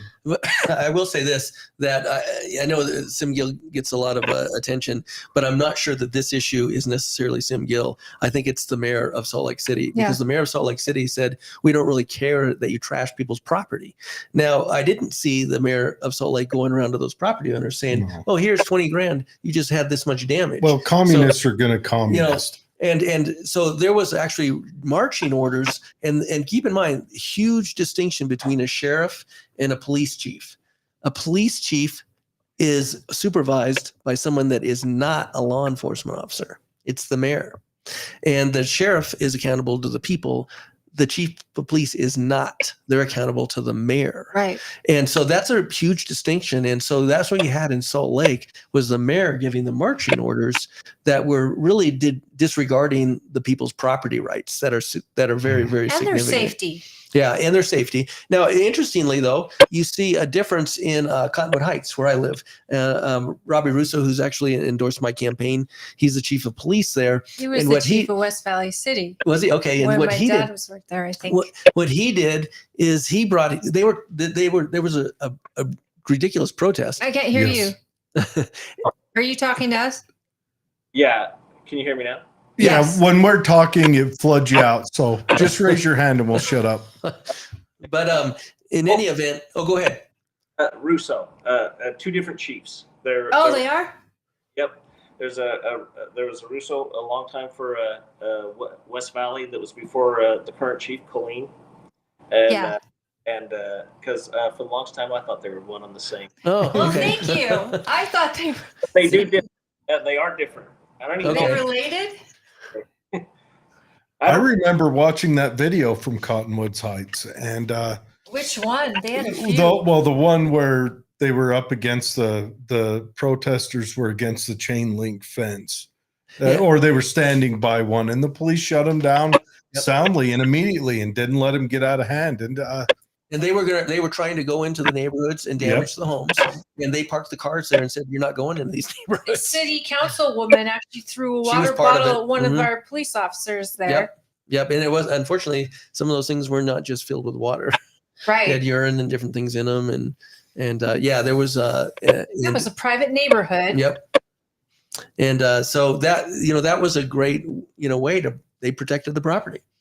And so you got someone in Salt Lake, and that police chief's going to be a liberal police chief, and he's didn't care about protecting the people's property rights. Hey, is that why they paid Salt Lake City officers so much more? Because they had to work under a crappy mayor? it was the poo tax. Well, I try to remain positive in life. But I'm going to use this opportunity for a plug for something that will be on the ballot this November. And that is, the office of sheriff. We are not written into the Constitution. We are codified. We are written into state code to exist. But this November, the people will have an opportunity to vote to ensure that the office of sheriff is written into the Constitution. And why, day in, day out, you don't really realize the importance of it. But when you have a situation as challenging to society as the pandemic, is when the guy the public elected Yeah. run their police enforcement entity means the most. And so, and in general, we get along very well with most our legislators, and this is, but also that is why they were so many of them were agreeable to put this on the ballot, Mm-hmm. and so we're looking to be written into the Constitution. So, very often I'll get asked, "Are you a constitutional sheriff?" Well, there's two definitions of that. Are you a sheriff that protects and adheres to the Constitution, which Right. all of us can claim that. There's also the other component of it. Are you written in? And in that regard, we are not in the state of Utah as of yet. And That's so, insane. It is. I want to do a big push to have that done on this show. Yeah, actually, I do. This is significant because Sheriff Winder was doing some crazy things in Salt Lake County, and they stripped him of half of his powers, and so they basically said he can't patrol, and it was basically because of him, and that was still in place. I think they're trying to reverse it now. Is that right? that has a lot to do with what you're seeing with the change of Unified and Salt Lake County Sheriff's Office that Rose is going through right now. And while a lot of people say it's a bad thing, actually it's not a bad thing. It's one of them things that's taking it back to so that Rosie can run a sheriff's office like it's supposed to be run. Yep. Yeah, and if people don't like it, they don't vote for her again. Yeah. Right. That's how it should be. So it's not administrators and mayors making your public safety decisions. It's somebody that's accountable to you, the voter.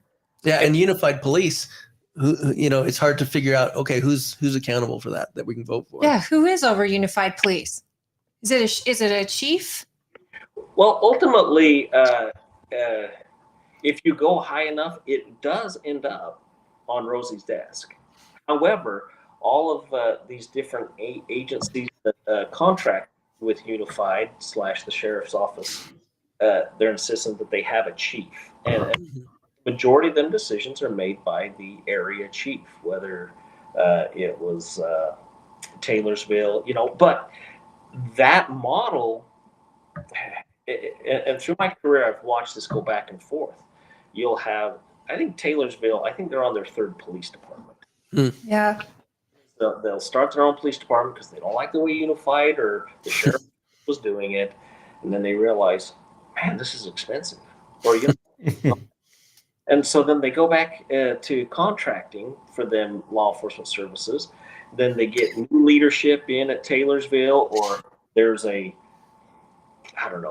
rub somehow between the Unified or the sheriff's office and the politics.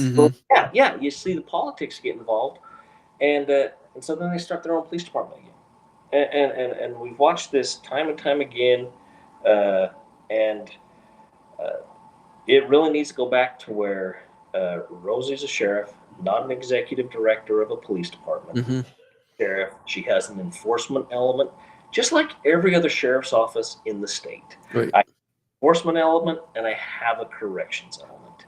And so this is actually going to take us back to where she's functioning. She's a functioning sheriff, just like the rest of us. And in my mind, that's a good thing. And Paul, my understanding is that this, what's being voted on is to be able to put that in the Constitution so future governments can't tinker with it and take away some of the powers of a sheriff. Absolutely. And what a lot of people don't know is when you get east of the Mississippi, it is not uncommon for your sheriff to be a bureaucrat, just like a police chief. They are appointed. They are not. And if you want to know what the future holds for anywhere, you start at one coast or the other. It's like a wave. It starts making its way across the country. If you want to know what's coming our way, look at what's happening to California. It hits Nevada, namely Las Vegas, and then that's the pressure that's coming our way. And it's our job as citizens to say, I don't want to be like the East Coast. I don't want to be east of the Mississippi. I don't want to be like California, for hell's sakes. I want to be Utah, and and we have to fend that off. And one way of doing that is to say, no, my sheriff's an elected official. You would never want to give up the AG's office to be an appointment from a governor or anyone else. That person needs autonomy to advise and to prosecute, independent of an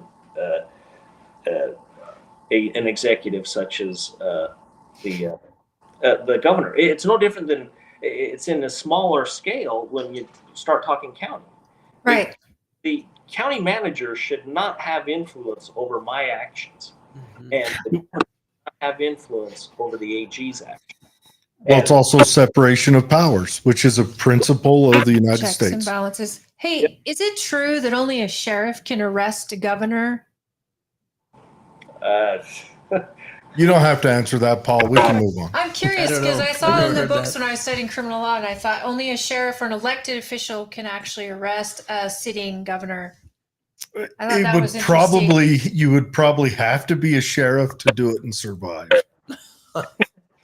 Well, and that is one, and I don't want to pull a bunch of the attention from Frank here, you know, because I don't want to sit here and champion the office of sheriff, because really the discussion today is Frank, but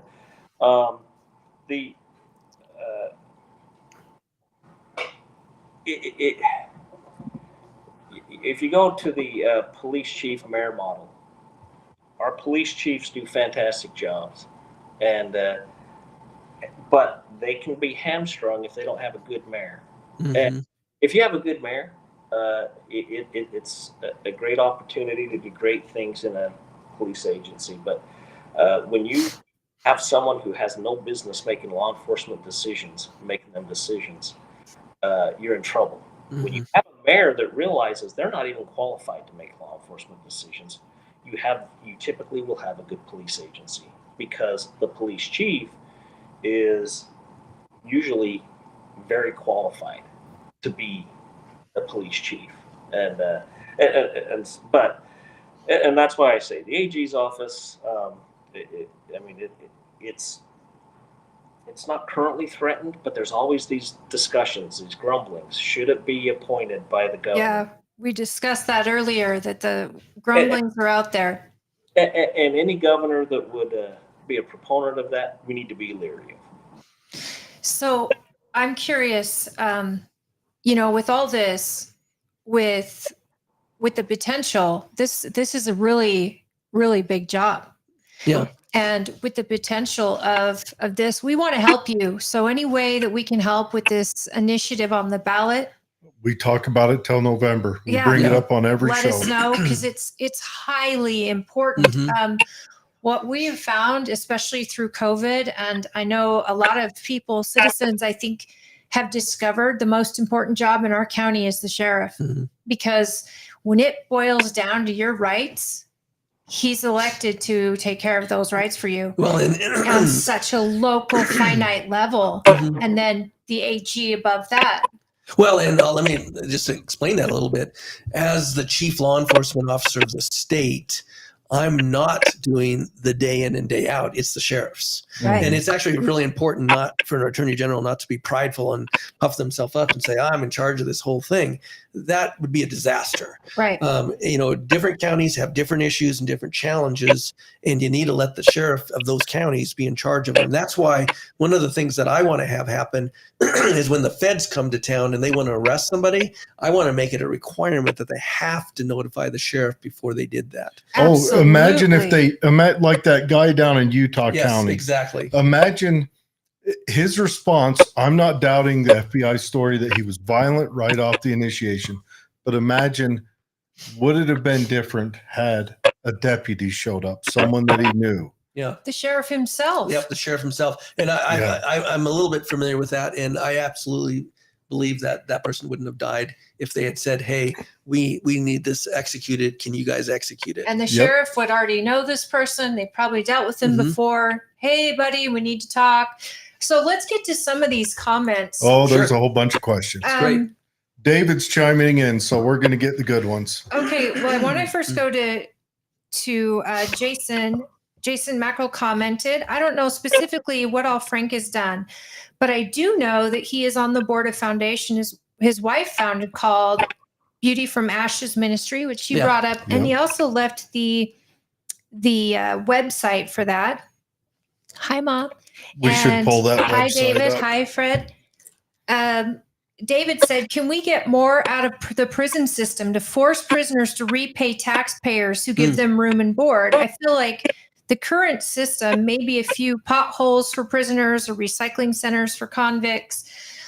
Is that something that would happen? Does it have to be a federal thing, or can states actually put prisoners to work like they did in Arizona? Yeah, we definitely do not want it to be a federal thing. No. And, One, you become reliant on it, and then Yep. you have to start shopping for prisoners. The South found that out real hard in the all through the 1900s. Well, and we just really don't want the federal government having anything to do with run our prisons or jails. But didn't the jail at the Aparo, Sheriff Aparo from Sheriff Arpaio. Arpaio. So he was actually putting contractors out of work because he was underbidding with his prisoners to fix potholes, to build trenches or whatever. Yeah. But it actually made a lot of sense. It does. To save money. I'll tell you that from when I was involved in corrections, very much so, it was very significant that a lot of the office furniture for the entire state was made by the Utah Department of Corrections inmates. It was fantastic. It was good. It was utilitarian, but it was decent. They had a little bit more like executive desks that are a little nicer, and then they had the general desks. They were solid wood, and they do a lot of industries. There's farming, there's dairy, it's win-win. So they are doing those things. And I'll tell you that usually statistics say if you can actually get into a decent job, it does a lot more for recidivism than any outside program outside the prison would do. Picking up a trade. I think that electrical, anything carpentry is probably, or electric, anything like that where they can step out of there. And a lot of those businesses on the outside don't perform a background check or aren't as stringent with the returns on that. Yeah. Because I'm not going to say all recidivism is cured by someone getting a job on the outside. No, it's not. But I'm sure there's a percentage that is. It helps. And, the other thing that's a pet peeve of mine is the Department of Justice sticking its nose where it shouldn't. From time to time, it does stick its nose into prisons and jails. They're starting to do that right now. Big money, with big business. With the gender confusion issue, they're starting to try to tell the Utah Department of Corrections, which will eventually be our jails, how we should take care of their prisoners. And my point is, no, we don't need them to tell us. If they don't like how we run our prisons and jails, they can just send their inmates somewhere else.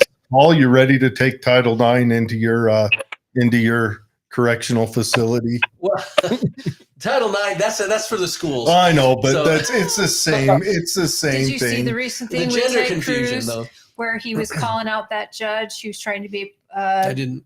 Ted Cruz called her out because she sent a repeat sex offender to a women's prison. He said he said that he identified as a woman, and Ted Cruz went off on this woman, and he said, so you're telling me that you sent, what about the rights of the woman cellmate? Well, not just that, put a repeat sex offender who had all his tackle. Yep. And you said tackle. I'm rubbing. Are you ready for a maternity ward down there in your facility, Paul? That's always a challenge. And always get an inmate, a couple every year that come to us pregnant, and that's just a balancing act with the court. And, if we start sending men down and they'll make you sell them up with the woman, put them in the same cell because, that's being humanitarian and compassionate to the less than 0.001%. You're acknowledging their gender. And to go along with what Frank said, very seldom does involving federal government in any make it better. I don't know where it ever has made it better. Yeah, if you can't say very seldom, unless you're willing to give an example that it worked anywhere, sometime. What they have is a lot of resources, and that's it. Yeah. And so, and a gun to your head for those resources. there's an opportunity at times where you can tap into the FBI's resources because they have some capabilities that local government afford, whether it's forensics or some DNA analysis and what have you. And so that can be beneficial to us. But what you don't want is you don't want them coming in and telling you how to a prison, because the federal prison system is not better than my jail. No, it is not. Usually not the answer or consolidating it. And so, as far as Department of Justice and what have you, trying to involve themselves in what they have no clue. Take a practices in an area that is not remotely similar to what we're doing or to what our population is, and they try to have this giant one-size-fits-all program, and if you're doing it, they think you're not doing it right, where no, we're usually steps ahead. Even if you talk about the Utah County situation where the gentleman was killed, and I don't want to sit here and armchair quarterback the feds. However, I will say this: the day of dynamic entries for SWAT teams is all but gone. I hope. We will typically, there's so many questions, and I don't want to sit there and say they should have done this, should have done that, because I don't know everything that they did do in an effort to do it, but there was no report on whether they thought, well, why don't we sit here, and if he leaves, we'll conduct a traffic stop. Let's get him away. And the body cams were off, right? Yeah. That doesn't matter. Well, let's look at how the feds have been operating under a policy of dynamic entry for any circumstance. I mean, look what they did to that P. Diddy guy. They did a dynamic entry on his house, a music producer, and you can argue, well, part of it is maybe there was trafficking, or hostages. but that wasn't the circumstance they were searching for. They were searching for evidence of trafficking, like video. Yes, and that video is coming out. It's coming out anyway. If there is that video of him beating up his girlfriend when they did the not to go super Trump, but when they did the Mar-a-Lago raid, they did that in a semi-dynamic entry. And yes, we need to ditch that, but we can go all the way back to Waco, where that guy went jogging every morning. Every morning he went jogging right past where the ATF had their watch house. He jogged right in front of him. He knew him. He stopped by their house on his jog. And instead they said, we'll do an entry where there are pregnant women and infants. It was a no-knock warrant, basically, at 6 a.m. And most American citizens hear their door getting kicked in. They are going to defend themselves. Officers get hurt. People get hurt. It's such a high intense scenario. And I can't think of anything being more important than the safety of our officers and our citizens' lives. So I know it used to be because they were afraid they'd dump drugs, or if there's a hostage situation, someone would get killed. But now they're going in for potential warrants, guys with warrants, or a guy who made threats on the Facebook. How does this make sense? And why are we still allowing it? And why are these people not going to local sheriff's offices and letting the FBI, the ATF, any type of U.S. Marshal going to the local department and saying, one of your citizens we are looking to arrest. Would you back us on this? Or tell us about this citizen if you know. Like, who knows the citizens better than a sheriff? Well, that's exactly it. There may be many opportunities where the sheriff's department has a lot of more specific information that they would have and say, yeah, he is going to go to the fitness center at 6 o'clock in the morning. That's where you get him. Don't get them in a dangerous, in a neighborhood where you're going to put a lot of other people in danger. And so, I think that, and I strongly agree with the sheriff here that we do not want the federal government to be dictating this one size fits all how we should do things. We certainly do not want the federal government telling us him as Uncle Sam or Big Brother. We don't want him running our prisons and jails. And that's what they actually are trying to do right now. This isn't theoretical. This is regarding the gender confusion.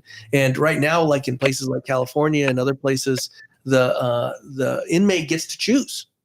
Which is insane. It's utterly insane because many of these, like you said, sometimes they're sex offenders, and we don't care if he calls himself a woman. He's clearly a man, and he's doing sexual things to women. Putting women at Wasn't risk. it New Jersey last year had 3 pregnancies come out of their state prisons? Well, I didn't hear that, but that doesn't surprise me. I think it was New Jersey had 3 pregnancies come out of their state and it was all one lady. Perpetrator. One beautiful, empowered, stunning and brave woman who I'm going to get to these questions. Fathered. We're almost done with Dave's the got a sheriff. good demolition man Dave question. says use force against people that are not violence never a win for anyone. He's referring to the sheriff going out and arresting people during the COVID. Yeah, I agree. Jason says that would be great. There's really no reason we couldn't. I love the potholes idea. Teach them a trade to fix our awful and dangerous roads. The only place in the world I've seen worse roads is in southern Costa Rica. The office of the sheriff, this is by Jason, must be written into the Constitution. Absolutely. And we're gonna back you on that 100%. Dave says we'll talk about it on every show. And I was involved in that early on in suggesting that. Johnny Miller from USIP, he was taking a lead on trying to help, galvanize support of the sheriffs. But I was actually giving my input that we need to do this. I'm stunned it's not done Any already. citizen who votes against that is voting against their voice. Their rights. Yep. I'm stunned. This has not been done already. And that's the reality. And that's what's hard to explain. Is so many citizens believe it's already there. And it is not. Mm-hmm. And what this would allow us to do is if we're written into the Constitution, it's a lot harder for there ever be a move from the legislature or the governor to create a statewide. I mean, we already have the state police with Department of Public Safety. Mm-hmm. Their focus is, your state roads and some investigations that require their resources or if we need their help. But it would prevent them from ever being able to unilaterally create just the state police and basically dissolve sheriff's offices and local police departments. And the people's voice. Yeah, and it's not that Jess Anderson. I think the world of him, but he doesn't know how to police Tooele County the way I do, and it would never be coming from him necessarily. This would be something much bigger than him. It would be a legislature or governor making a big push for this, and we just want it more difficult for them to ever move that direction. And that's the hard thing is most citizens have no that you get a majority legislature vote to eliminate the office of sheriff, we're done. You have no elected law enforcement. That would be very telling to see who voted against doing something like that. So David made a comment, and I think you and I have discussed this before as a way to kind of rein in the FBI. He said, I wish the sheriff was in charge of any FBI agency operating in and out of borders in the Free Republic of Tooele. And that's what I was suggesting. I would actually work toward making that a requirement. Sheriffs actually absorb FBI in all their local areas. So there would actually be a division of the FBI in every sheriff's department. Oh, I don't know if we need political by the sheriff. But, where all the resources go to Quantico, if you need, all the resources that you've talked about. I would rather see the FBI become a scientific and administrative part to support the different state and county and that's what I mean. local. They're part of the sheriff's department. And I think that there could be some potential, like when they're hunting down spies or they're hunting down terrorism and things like that, that there are some unique abilities that they can help. What I don't want is them coming in on some routine execution of a warrant and acting like they're in charge. Why does it seem like so many involved FBI agents starting these terroristic threats? Well, and it seems like the FBI, anytime they do something now, their first call is to friendly media sites to say, hey, at this time we're doing this. because it's the CNN and MSNBC is always on site. Interesting. Yeah, they are. I mean, and so it seems like right now the FBI has, and it was born politicized. J. Edna Hoover was a very political animal.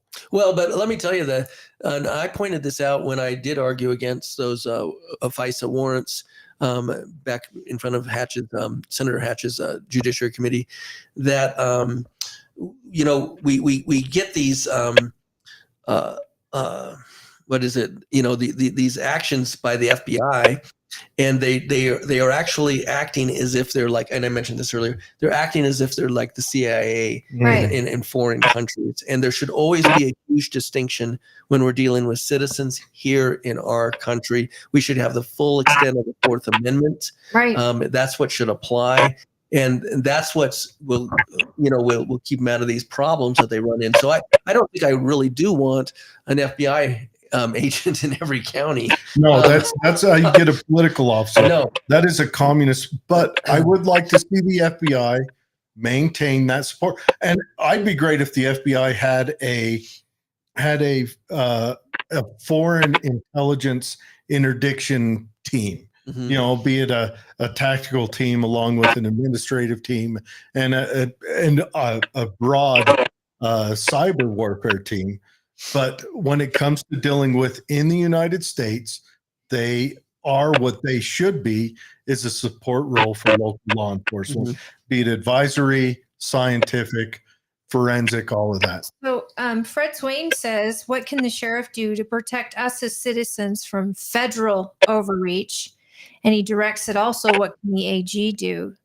Can I just jump in here, Paul, on this? I think, first of all, like I said before, the sheriffs are on the front lines in dealing with the feds in this area of trying to have roads, trying to patrol roads, and they're fighting them all the time. I think that what I bring to this table is I've worked with the sheriffs, and I want us to have a unified push to push back on the feds, saying, look, you can't do this. We need to be able to have roads, and you can't say just because this is federal land, we can't improve this road, going across your land. You can't say that we can't follow fugitives, or we're trying to chase down a criminal or something. We don't want any kind of interference in us. They can't hop the reservation fence and hide out. Exactly. I want it to be the case that the sheriff is able to enforce the criminal law in every square inch of his county. Right. I don't want him to have to say, oh, this part's on federal land, now we can't do anything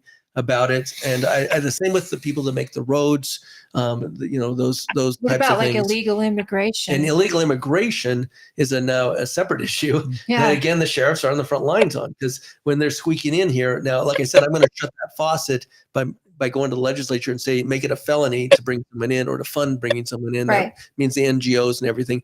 But it's going to be the sheriffs is going to help say, okay, who are all these people that were dumped here by New York? Let's dump them back in New York, because we can do that. We need to round them up and dump those ones back. And it's going to take the sheriffs helping us. But, we're seeing crime increase. We're seeing sexual exploitation, slavery types of things increase. And, of course, the amount of drugs. And guns. Well, when people are willing to break the law to get in here, there's going to be a number of them that are inclined to break law. I'm not saying all of them. Don't get me caught up in the word salad, but I'm not saying all of them. I do have a question for Paul, though, because I've seen the movies, Paul.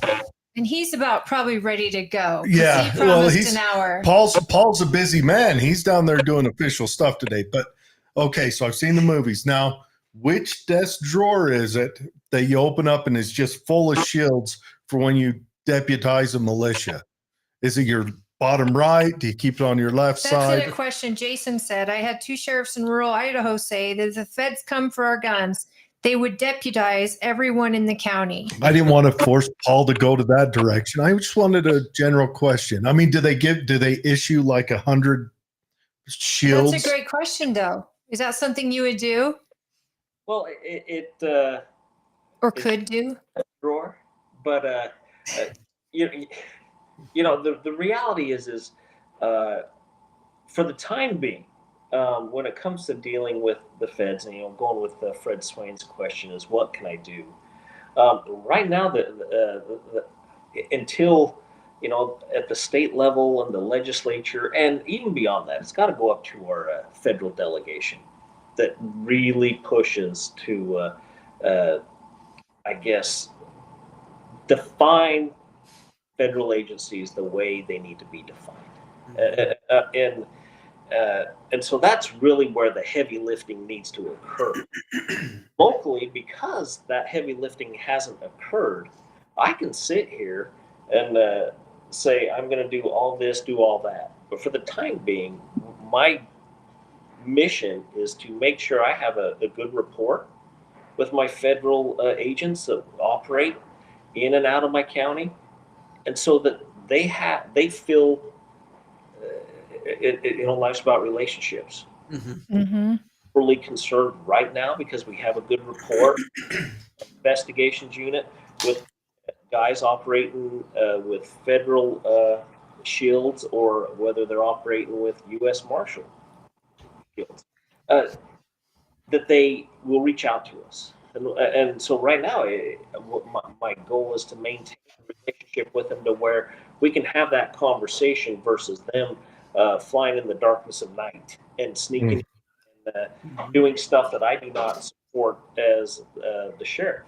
Now, it's a courtesy, basically, professional courtesy. Was that team in Provo? Was that team a local team, or was it someone they brought in? Was it the HRT brought in from DC? Service, wasn't it?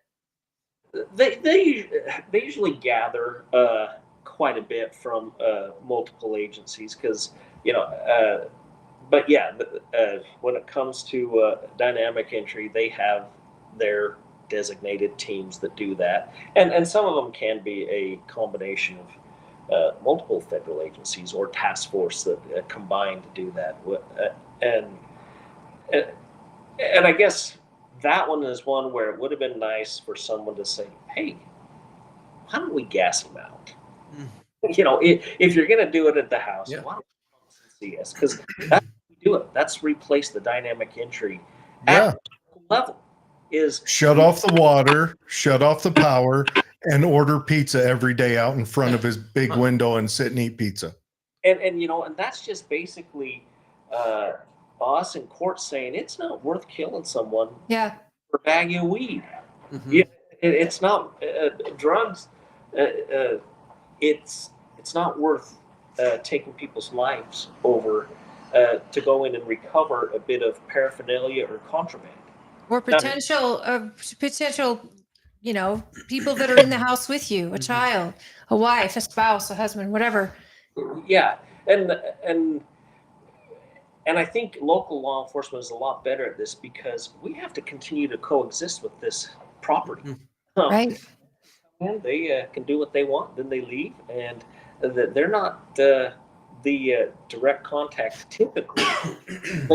A lot of people do not designate from one uniform to the other, one shield from the other, one star from the other, and they lump us all into the same category, and so I'm all about these federal agencies being a support element to local law enforcement. If I'm putting together a team of guys to look into something, and I'm a little slim on resources or personnel, it'd be great to just call and say, "Hey, can you guys help us out with that?" Yeah. And because there are just some things. Our reach really starts to diminish as I start getting outside of Tooele County, where we do these elements that can cross county lines, state lines, and what have you. And so, but that's where I think they need to focus. Their needs to be at that level versus making sure the citizens of Tooele County are following what they want to see. Just like you're a resource for the different cities in Tooele County. Yeah. I'm not going to come in and tell Chief Sager over in Grantsville or Chief Day in Tooele City what needs to happen, and we're very good in having a conversation I got a phone call just yesterday from Juab County Sheriff because he's got a case spilling into Tooele County, and we just connect. And he's not going to come into Tooele County and just look into stuff without reaching out to me. So Doug Anderson and I had that conversation. I said, let me have a detective call you, and they'll team up with you. We don't want to get in the way of what they're trying to accomplish. We want to help them, but we also, when it spills into Tooele County, we feel responsible for what happens at that point. And you've actually had that a few times. I know of cases of recent, since you've been sheriff, where the crime might have started here, or it started in Salt Lake County, it happened here, and then the fugitives are in Salt Lake County, or you've got those kids that were killed, and you don't know they're from here. That common courtesy, just reaching out to these other county sheriffs, is priceless. Mm-hmm. Considering, FBI will sometimes come in and step on your toes and try to take an investigation or all of that. And yet you're the one accountable to the people. They're bureaucrats. But at the same time, if they were just working with you, the ATF is working with you, there's so much more. I don't see it going wrong ever to have more insight to what you're trying to accomplish, more help. And that's just another reason why Frank's who I support, is because I think he understands how that needs to look. If there's some legislation to push for, what an educated human being to have that conversation and speak with common sense to our legislators or to our federal delegation to champion a piece of legislation at the federal level that makes the FBI no longer an adversary.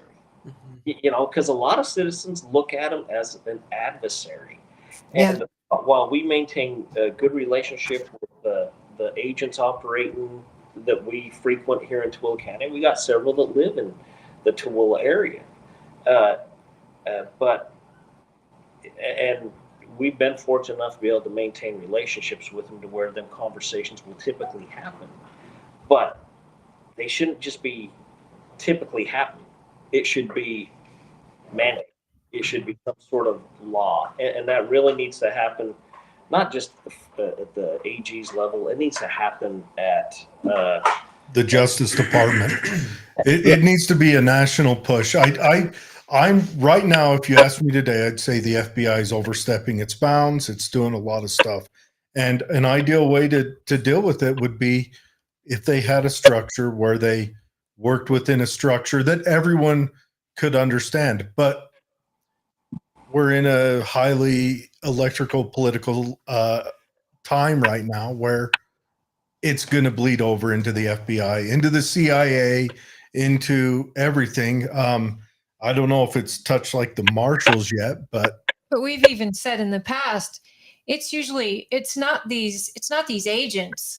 It's the bureaucrats. It's the appointed leaders that are extending bounds, giving orders that go above and beyond what your actual abilities are. And the ATF has been making their own laws. I mean, that's insane. Yeah, and that's part of that federal overreach that we talk about. Yeah, you might have heard that Chevron doctrine, and if we can, reel that back, and that I'm very much hoping that the U.S. Supreme Court does that. But basically, it means if it's not explicit in in a congressional statute, the agency can't do it. What they're doing instead is having this deference, and they can just kind of fill in those gaps. Right.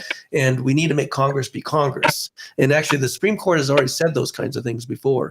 If it's so important to Congress, they need to pass it as a statute. And I'll tell you, a lot of these overreaching things would never be passed by Congress. Because it would make them look terrible. Well, they wouldn't get reelected. And here's the FBI again. It started becoming. You talked about J. Edgar Hoover, and that's true. But it started becoming more politicized in modern times when Janet Reno under Bill Clinton. Yes. She started targeting pro-life demonstrators. Yes. And she was there in Waco too, right? She was there in Waco, but it also got a little bit politicized under Bush 1. Okay.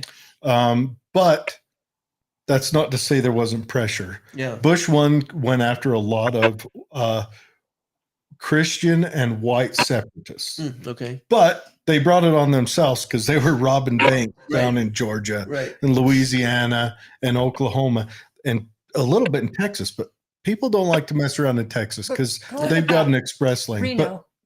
So Reno started going after pro-life sidewalk demonstrators, and then it's gotten progressively worse. When Obama was there, it stepped it up even more. And this tying it back. This is the thing I was worried about with these FISA warrants, is that right now we're using it for terrorists. That was right now 20 years ago. I said this is going to be used. Who decides what a terrorist is? Right, and this is going to be used against innocent people. And now what we've seen under the Biden administration, everything that was bad under prior Democratic presidents has just been amplified and on steroids with Biden. Right. And so now there's a lot of distrust for the FBI because they're just going after, they're going after Christians, even, Justice they're going Department after called parents, conservatives, domestic terrorists. The parents in school board meetings. They have no business even intervening. A woman just got 5 years for singing outside of an abortion clinic. That's crazy. Yeah, that Sheriff, shouldn't happen.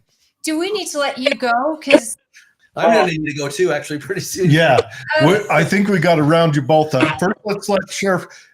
Can I invite you back on, say in a month, just to talk about the county, how we're doing, things you'd like the people to come up with? There's a lot of questions here, a lot of stuff. David brought up teaching.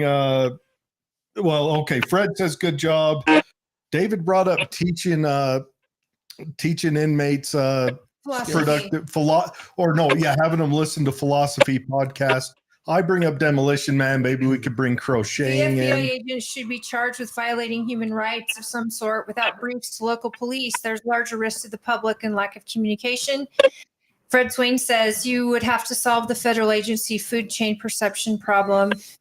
Jeff Adamson says they collude with CNN and others when an agenda is being applied. They should be required to run operations through elected sheriffs in each and every state if it involves citizens of their country. And that's what I've been saying. Absolutely. That's exactly what I've been saying. I like that. I like that the sheriff is one of us. He went and got trained and became a person that could carry the sheriff's star for us. And then we elected him. We decided to put our trust in him, and I like that. We don't elect Garland in DC. Nope. We don't elect FBI agents, but our sheriff we elect. Yep. And our sheriff is a good sheriff. I think actually proven his record, so we reelect him and force him to run. Yep. No matter what. Yeah, I don't know. Your retirement age might be well into your 90s. I hope you recognize that. But anyways, Sheriff, we'll let you go. Thank your wife for letting us steal you away for a little bit. No, thank you for it. And again, I apologize for the casualness of my. But a lot of people probably won't even recognize me. Hey, we talked about it Saturday. You're not doing. I told you to sit in front of the backdrop of beautiful, but you went professional on me, and that's okay. But do you have last words about Frank that you want to share? I just think that this is an opportunity for us to put an AG into that office that brings more to that table than I've seen. I'm not just talking about the opponents, because there's some. It's an office that's got some definitely some good people running for it, and some nice people, but lots of people are nice. Are they bringing to battle a war chest of experience and that coincides with what we want as the citizens of not just Tooele County but the state of Utah? Are they bringing and they supporting what we want? And so that's why this is just and the span.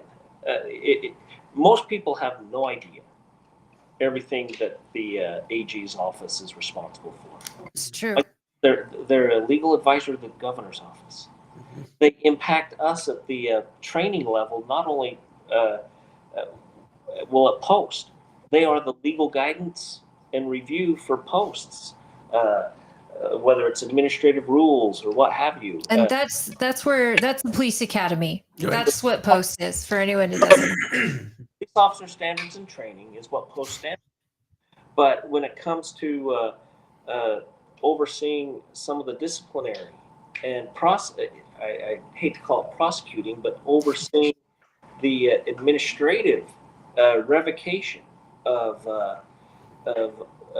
bad players in law enforcement, the AG's office has a hand in that, and we need that. And so many people just have, Frank brought up the legal guidance they provide to Doppel, the licensing.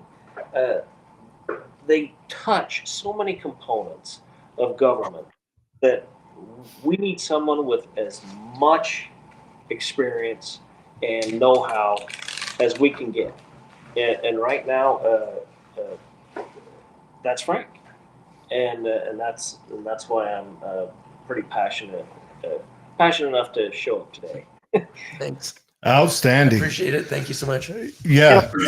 Thanks to Shannon, and enjoy your family. It's much deserved that you are not dressed up today and you actually get to be casual. You guys earned it. So thank you for Sheriff. being on. We'll be in touch again because we want you in person and to go over some other county stuff that's been happening. But I'm sure grateful for you today. I know Frank is. Yes. Anytime, Frank. Let me know what else you need. Thank you. Appreciate All it. right. Have a good one, Sheriff. Thank you, Sheriff. And I'm going to need to leave here soon, but Yes. can I make a comment about? I want you to finish out real quick. Okay, great. One, I think it's very significant. The people that are actually endorsing my campaign, by and large, actually know my work. The people that are endorsing the other campaigns do not know their work in court, their legal work, their legal abilities. Most of your endorsements I'm looking at are sheriffs. Yeah, and I don't even have county everyone attorneys, on there. Yeah. Gun rights attorneys, Veterans Caucus, Conservative Caucus. You've got the Sheriff's Association director. You've got a ton of sheriffs on here. I think that speaks volumes.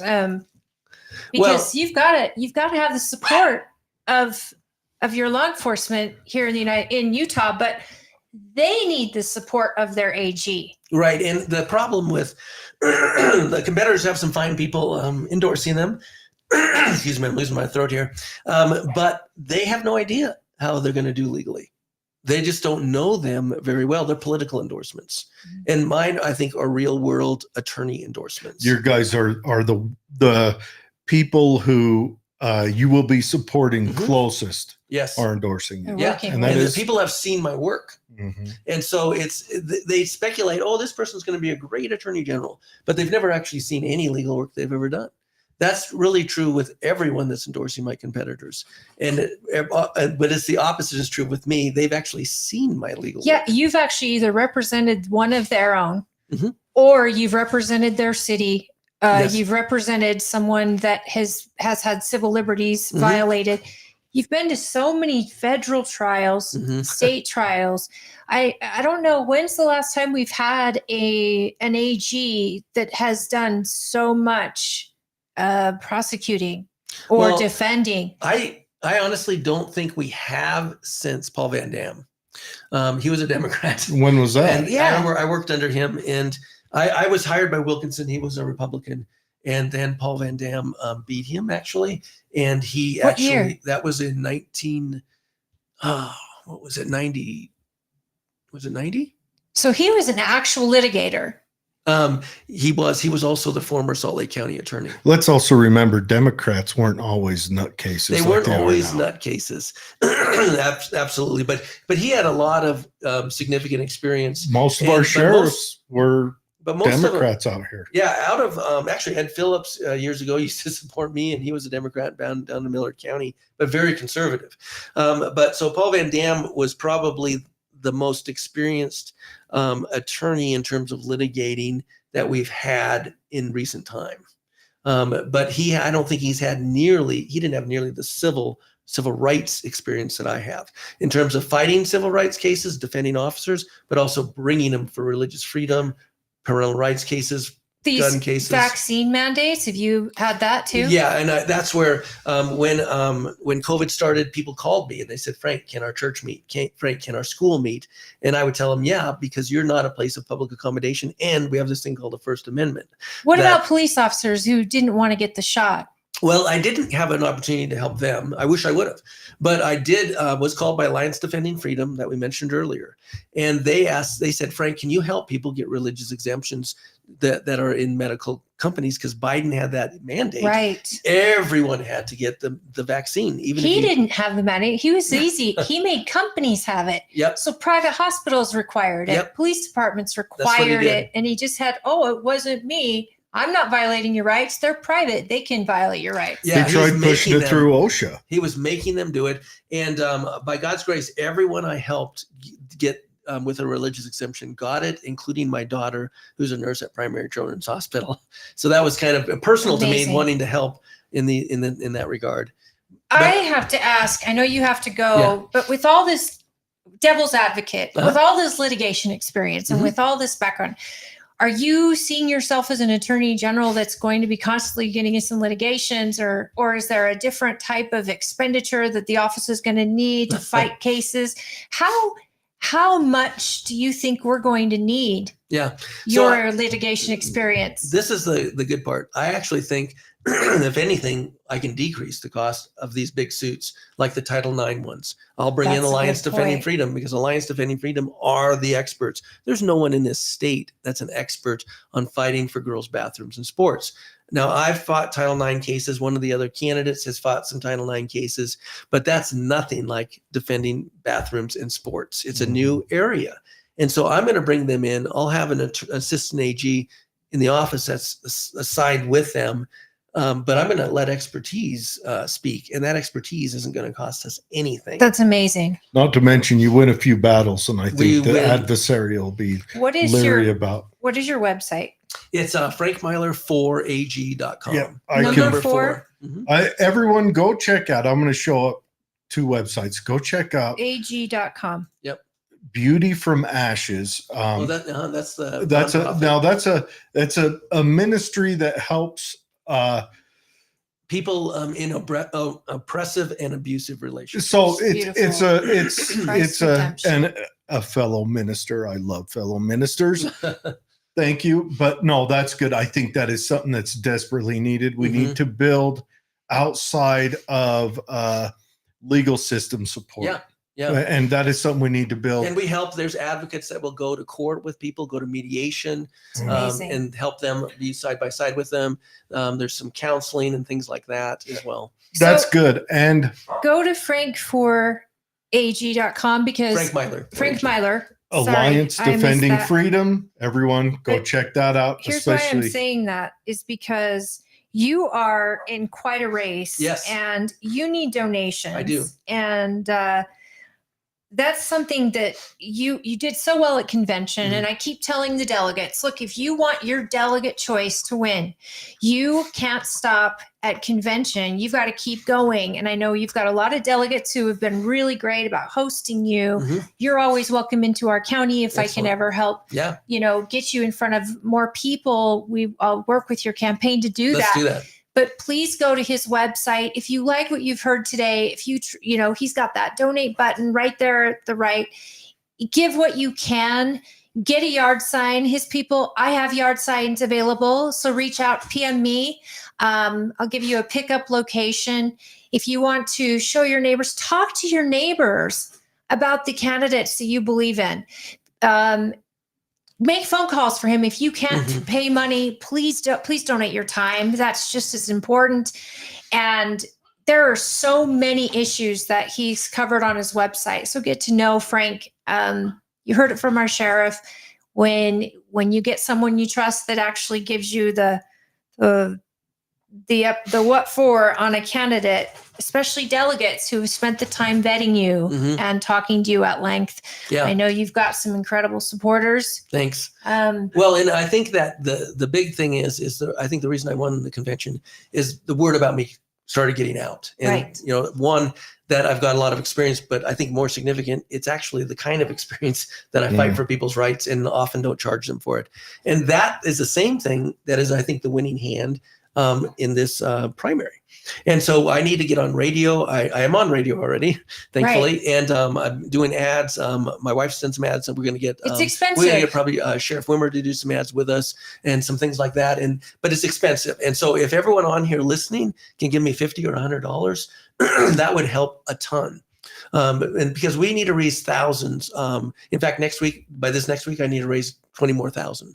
The other campaigns have thousands and thousands because they have special interests, lobbyists, these credit unions, Zions Bank, and all those big companies are just shelling out thousands of dollars for them. So for this to be a successful grassroots, show the Utah residents why delegates are important, and their job that they do is so important. For this to be, we've got to get them past the primary, and we've got to show that. Now you didn't get 60% at convention. I got 59.76. I'm telling you, I think 5 votes. I think all you delegates are plotting this because everyone got right on the edge, and then I was like, okay. Well, I like that there's a 3-way race. Yeah. I think that helps me a lot. It does. Well, and you're right. They're all good. They're all good people. We've talked to all of them. I like them all, but you do have a much deeper resume. Thanks. You do. And word of mouth is huge. And you come out the gate saying civil rights. And I believe civil rights needs to become the new hot term or whatever, the new pretty girl in Hollywood. It needs to, because it applies both ways. Yeah. And you need to look at the Bill of Rights as a black and white matter that's just flat. It applies to everyone equally. It is being perverted right now. Yep, that's true. And we need to fight against that. Utah can't afford to lose. We cannot afford to lose the moral values that we have in our state. That's right. Because we're watching it burn down around us. And it's going to be more important if we have a federal government that's going awry. Let's hope we get Trump in. Let's hope we get a Republican Congress. But if we don't, it's even going to be more important to have an attorney general fight for your rights. We need to have a shield in our state. Yep.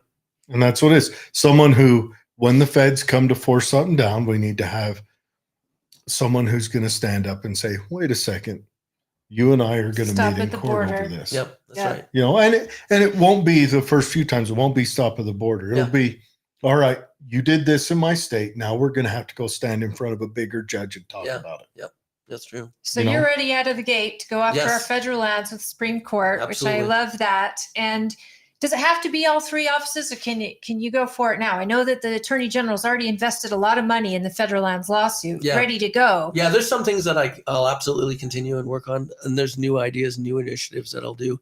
And again, like I said, fighting women's sports and bathrooms is also going to be huge. We're going to have to fight back against these Title IX changes that are gutting Title IX. So those are some things that maybe putting it so prisoners have to go with whatever their sex is when they're born, and not putting them in women's prisons, and not pandering to that bull crap, and not paying for expensive surgeries that are basically mutilations as well. Well, not paying for sex changes in our federal prisons or in our military or. That's we went from Arpaio making them wear pink coveralls to now. The Democrats are going to force that on prisoners. They sued him for it.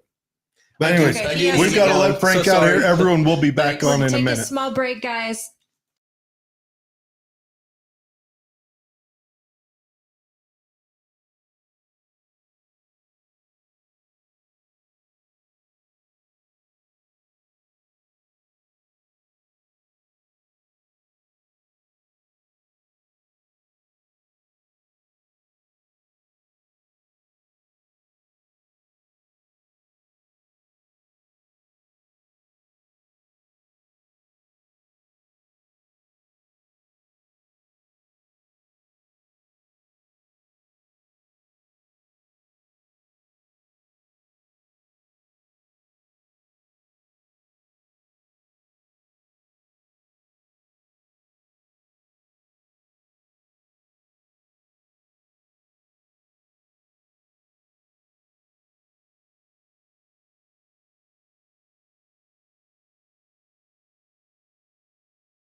She's so cute. All right, we're back.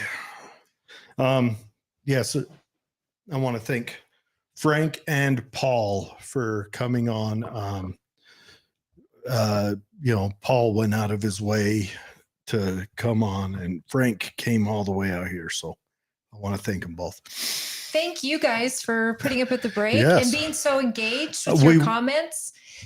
I'm sorry we didn't get to them like right when you guys were posting them, but I think that we were all kind of on the same page. I think you guys were really, really keeping up. So And I thanks promise for that. we'll get some bumper music for you to listen to, some elevator music eventually.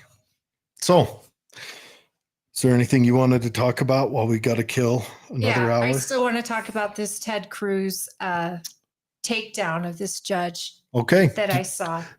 I know nothing about it, so you're bringing me the info. Okay. How do I share it with you? You can email it to me, or I can just look it up. Okay. I've got it on X. So where is that? Okay, Ted Cruz grilled judicial nominee. Is that what we're talking about? Yeah. Okay. Now, I still don't know if our sound comes through, but Elon Musk shared it too, and it was Riley Gaines, who actually is the initial person. Absolute fire line of questioning from Senator Cruz today. Bravo. Is this it right here? Boom. Yeah, all right. How long is it? I don't know, but I am going to try to share it through OBS and see if the sound comes through, because we're not getting sound through Restream. If you can just show the video, I will show I could put it up next to the microphone if we had to. We'll see how the sound goes. Okay. We can actually make this a little smaller here and zoom it in. Well, I should start up a different screen, but we'll get this up like this, and we'll try playing it and see if it works. Okay. Is everyone ready?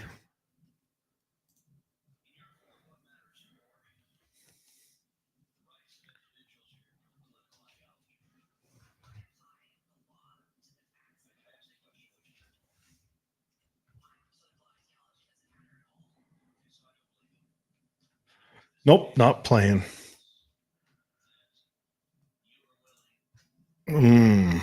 Okay. Play it and put it up. Okay.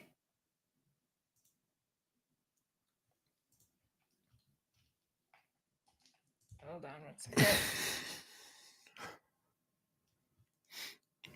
Sorry, guys. I still got to figure out that sound. Political ideology. I applied the law to the facts. I asked the question, which matters more? My political ideology doesn't matter at all. The picture that you just had up. And I think this case demonstrates that you are willing to subjugate the rights of individuals to satisfy your political ideology. This case involves a male defendant who raped a 9-year-old boy. Was he guilty of that? Yes, the petitioner pled guilty to that. Okay, so he raped a 9-year-old boy. He also raped a 17-year-old girl. Was he guilty of that? He pled guilty. The petitioner pled guilty to that crime as well. So was he guilty? I hope so, because she pled guilty to it. He was a he when he did this. That's correct. 1 year after being released again, he was convicted of having child pornography. Is that correct? I'm unclear on exactly the time frame that you're at, but the petitioner was convicted of distributing child pornography. Child pornography that was images of adults violently raping children. Abhorrent conduct. Okay. For which there are real victims. It's a good pause here. here. This individual, 6'2", biologically a man. A minute ago, you said that when this man decided that he was a she, you said this individual was, quote, I wrote it down, sober and entirely a female. That phrase struck me as remarkable. Did this individual have male genitalia? I think what I said, or at least what that is a verbatim quote, entirely a female. Sorry, what I meant to say was hormonally a female. Okay, but that's not entirely. Did this individual have male genitalia? Yes. So you took a 6'2" serial rapist, serial child rapist with male genitalia, and he said, I'd like to be in a women's prison. And your answer was, that sounds great to me. Let me ask you something. The other women in that prison, do they have any rights? Is that a question? Yes, the other women in that prison, do they have any rights? Of course. Do they have the right not to have a 6'2" man who is a repeat serial rapist put in as their cellmate? Senator Cruz, I considered the facts presented to me, and I reached a decision. I asked you a question. I asked you a question. Do they have a right not to have a 6'2" man who is a serial rapist put in as their cellmate? Do those women have a right to that? Every person who's incarcerated has the right to be safe in their space. But you didn't think so. You didn't think so. And in fact, I'm going to give some quotes from your order because Senator Kennedy is right. This is not a judge's order. This is a political activist. By the way, the beginning of your order says, at birth, people are typically assigned a gender. I got to say that would astonish a lot of Americans. A lot of Americans think you go to the hospital, a baby is born, and congratulations, you have a little boy, a little girl. The assigned a gender, I know you went to Brown, but it sounds like it's in a college faculty lounge with no bearing on reality. The Bureau of Prison argued what I'm saying right now, that if you put this person in a female prison, there will be a risk of sexual assault to the women. And you know what you did? You said you didn't care about the women. Have you dealt in what universe is someone who is a serial repeat child rapist not at a risk of reoffending? Senator, as I do in every case. I know you've been told to repeat the line, I follow the law. I asked a question. In what universe is someone who is a serial repeat child rapist not at risk of reoffending? Sir, I looked at the facts that were before me in this case.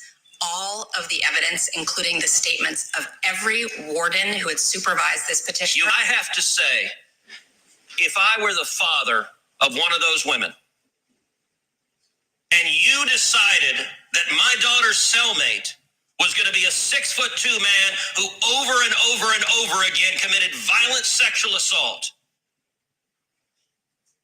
I would say the entire justice system is absurd, and it is clear on your record your political ideology matters a heck of a lot more than the rights of those women that you endangered. I think you're a radical, and I think you have no business being a judge. Ooh. I think we need to start a GoFundMe for her, because she's going to need all of the Tux medicated pads, all of them. She needs one of those hemorrhoid donuts because she got ringed. Can you guys imagine? Can you imagine? This is the real world, that a guy who's a sex offender can say, I identify as a woman, and then a judge decides politically, oh yeah, you're entirely female, when she meant to say you're hormonally female. No, she said entirely female. You have a judge being an activist from the bench and putting countless women. And these women who are imprisoned, they're criminals too. But that doesn't mean they deserve that. Exactly. They deserve to be safe as much as they can be safe. And there is just a difference between a male sexual predator and a female sexual predator. So even if you compare the two, it's absolutely insane. There's a big difference. That Ted Cruz ripped her up and down. It was beautiful. It was beautiful. And this is my question though. Did it do anything? Did she get pointed or anything? Here's my crazy thoughts on this. So when Absolutely, you Fred. mention the Weekend at Bernie's that we have in the White House right now, you remember the show, how he was like kind of a party guy, but after he was Jeff Dunham's dummy, the parties got more extravagant and a little crazier.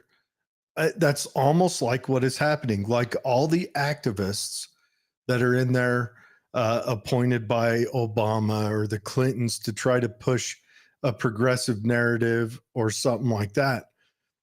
That's what we're getting. We're getting something Chickens that have come home to roost. Yeah, but if Now we you're would seeing have, them. we wouldn't have been able to guess this 10 years ago, that this would be where it would go. We wouldn't be able to fathom that it would be this ridiculous 10 years ago. Oh, And- Glenn Beck said it perfect. He said eventually they're going to stop hiding their socialist ideology, their communist ideology. They're going to stop hiding, and they're going to do it in plain sight because they don't care anymore, because your power is gone for them to care what you think. And it has been the last 6 years, 5 years, even 7, I think, since Trump. They quit hiding it. Yeah, they came out. Well, they had to go mask off to go against Trump. So they supported the actual socialists that were out on the street. Yeah. And within that 4 years, those socialists moved into the party proper. How many of those activists are now in Biden's cabinet? Oh, all of them. And the problem is Biden can't be left enough. He has got all these activists now. I don't know if you saw when the Secretary of State was testifying in front of Congress and the people with their hands up with bloody hands, every time he started speaking, one of them would start saying, "You're responsible for the deaths in Gaza." And so now they're calling out the Secretary of State, saying that blood is on their hands of the Palestinian people, and you're backing Israel. And it was one after another after another getting thrown out. But hey, they didn't go to jail for milling or loitering in the Capitol. Oh, wait, those are two different things. Well, one, Blinken is in a peculiar state with this, and I can never say it enough. The state of Israel is genius, because our Secretary of State is a veteran of the IDF. Well, that's why they say blood is on his hands. Yes. But he is loyal to Israel. And that makes Israel genius. And I'm not saying anything negative about anyone. I am saying Israel is genius. And he was appointed by the president. They played their cards correctly on the world stage. But I don't want to get into that chat today. All I'm saying is he can't go left enough. So no matter what they do, these college campuses are being overrun still. Oh, yeah. And these Democrats are turning on Joe Biden because he's not condemning Israel, even though behind the scenes, he's pulling back on Israel a lot. It's the Faustian deal that he's made. And it has, he has a hold of the wolf's ears. That is something that Thomas Jefferson said about slavery in 17. It was when he was the governor of Virginia. But he has a hold of the wolf's ears. You can't let go. And I don't know. It's going to be, I can't wait to see what the history books write about this time. It's going to be a comedy of errors. Yeah, well, we have to make sure that everybody is journaling this time. I mean, because history is written and by the victors, yes. By the victors. So keep journals, folks. Now, just on a lighter note, my baby girl, she is turning 12 today. And I hope she's watching, but happy birthday, sweetheart. You're the whole light of Daddy and I's life. We're just so proud of you. I wonder if we could get this onto Roblox. Because if it gets on Roblox, she'll be watching. Yeah, if we could just figure out how to do our fun, happy podcast for kids. Roblox. Right now, doing political shows I hate to be a Hamas piker on this, but it gets kind of rough when you dig through, like those moments where I forget about politics or the happy times, because it's crazy time right now. Yeah, I had some anesthesia on Wednesday. Oh, I was at peace. what'd you dream for that about? little while. Do you dream under anesthesia? I've never been under don't think so. anesthesia. Just shut the lights out. It's just like deep Is sleep. it weird when you wake up and you've been out?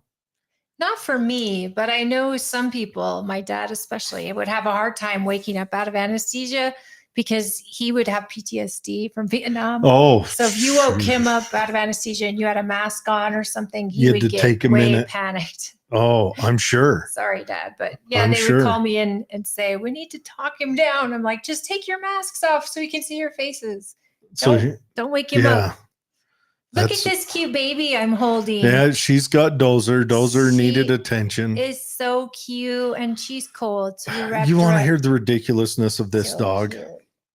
So she's got a new affinity. We have to microwave her dog food for her now so she'll eat.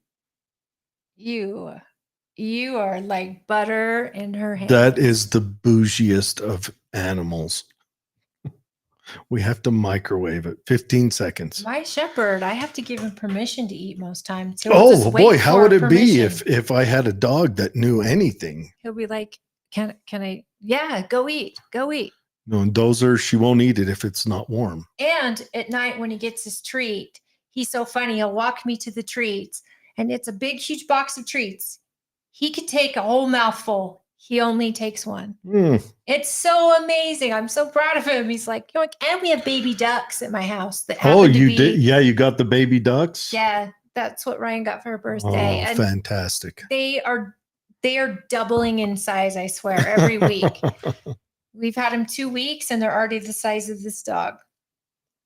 And they're getting their little feathers. So small blessings, y'all. I think gratitude in each day. I had a birthday and I feel pretty lucky. Monday, I had a birthday. My daughter's is 4 days after mine.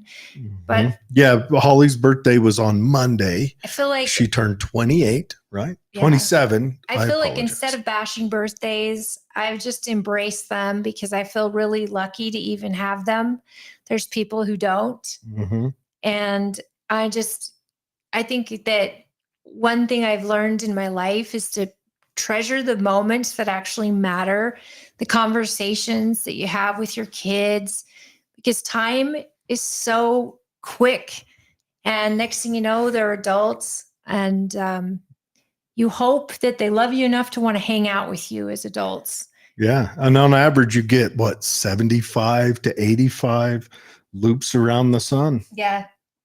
That's if it. You're lucky. When you think about it, like I'm halfway through my life, and especially as a male, I'm more than halfway through my life.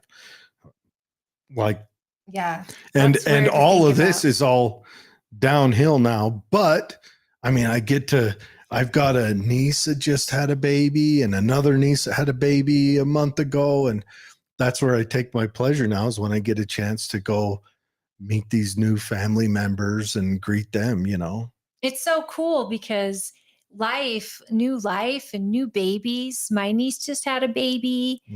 I mean, it's pretty special because you can be going through the worst, hardest moments ever. And then you get to see new life come and the miracle that life is in itself. I think it makes the family just that much closer to welcome new life, especially when you've had to say goodbye to a patriarch of the family. Or it's kind of a weird turn, but I think that to be grateful for what we have is so important, and to treasure these tiny moments, because in the swing of it, politics especially can make us just crazy and feel helpless if we just take the time to look around ourselves, to look at our own family and our neighbors. It's such an important time for us to be there for each other, because the government is an entity made up of people. They're not all bad. It's not all bad. The intentions are usually good, but they want us to be at each other's throats, people. Well, they get power out of it. They certainly do. So we need That's, to I mean, just try to be there for each other, and let people know that they're not winning, that we are. The people are winning. As long as we're good to each other, we're winning. Yes. So speaking of, now we can get into the drama of Oh, politics. the funniness. Oh, so did you see when Marjorie Taylor Greene and I don't Crockett and AOC got into it? Okay, someone on the internet called it the Gettysburg Address, and that fit perfect. I don't even Girlfriend, like listening to it because it's no, she called her baby girl. It's Marjorie Taylor Greene said something to Crockett. I'm going to say eyelashes. this. Marjorie Taylor Greene shouldn't have said that. Marjorie Taylor Greene should have said her stuff straight lace, but she did get a lot of attention out of this. They all did. And then AOC went full on Bratz doll on her, calling her baby girl. How dare you? I want. And then the other girl went and did the news circuit about how it's a racism.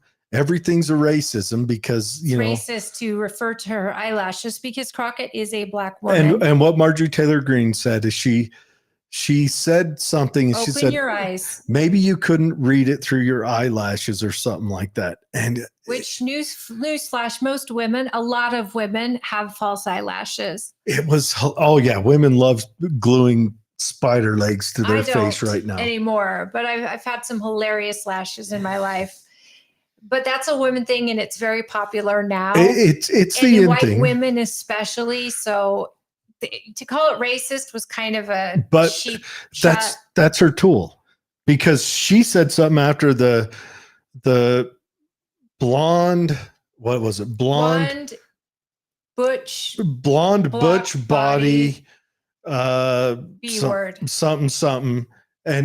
And it went in, it just went off the, and then they argued for like 20 minutes. And my favorite part of it is watching all the old guys, the old congressmen trying to intervene. No, they're not even intervening. They're sitting there like, what is happening now? Yeah, what do we do? What are they saying? It's like if this is our government. It's like if you had grandpa babysit the 12-year-old girls. He wouldn't know what was going on around him at any given moment. He would be like, stop. Well, I don't know what you're doing, but stop. I don't know what you're saying. Yeah. Are you speaking English? Yeah, like no cap, it's fire, whatever. Yeah. It was hilarious. Share the tea. So here's something that somebody mentioned about that made a lot of sense. That Marjorie Taylor Greene's not stupid.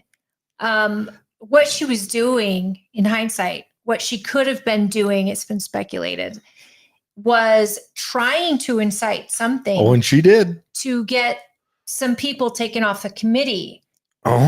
For bad behavior. And because if someone's taken off the committee, say from the other party, then it gives the majority to the party, the other party. So by these two fighting, trying to have it struck from the record, and she's like, oh, you can strike what I said, but you're not apologizing. And it very well could have had one of them removed, if not all of them, which would give a majority to the other party.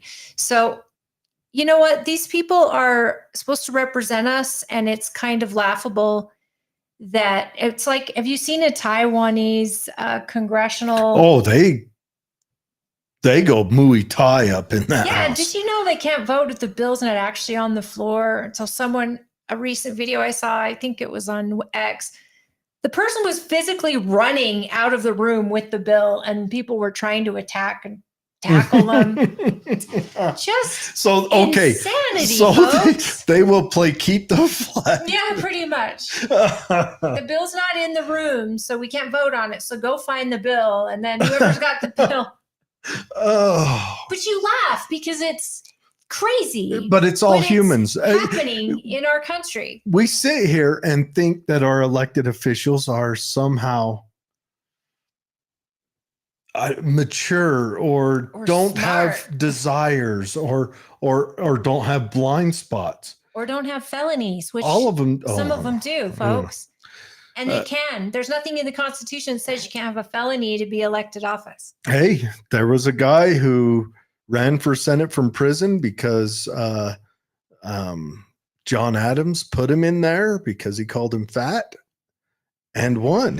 I think he was Delaware, and I think his name was Lyons. I have to relook that up. And Fred says, it just kept going. And Marjorie Green's my I know. fave. And he says, I have 5 sisters, 4 daughters, so it seemed normal to me. The best was the old men in there. If you watch it again, watch the old men, because you'll see them sit there and they look utterly dumbfounded. But and every once in a while, with a gentle woman, they're trying to just. They look at each other like, I think it was Comer was trying to, and he's like, what are you saying? They actually asked that, but they're all just dumbfounded. All these old men who grew up without the new hip lingo, and they don't know what to say.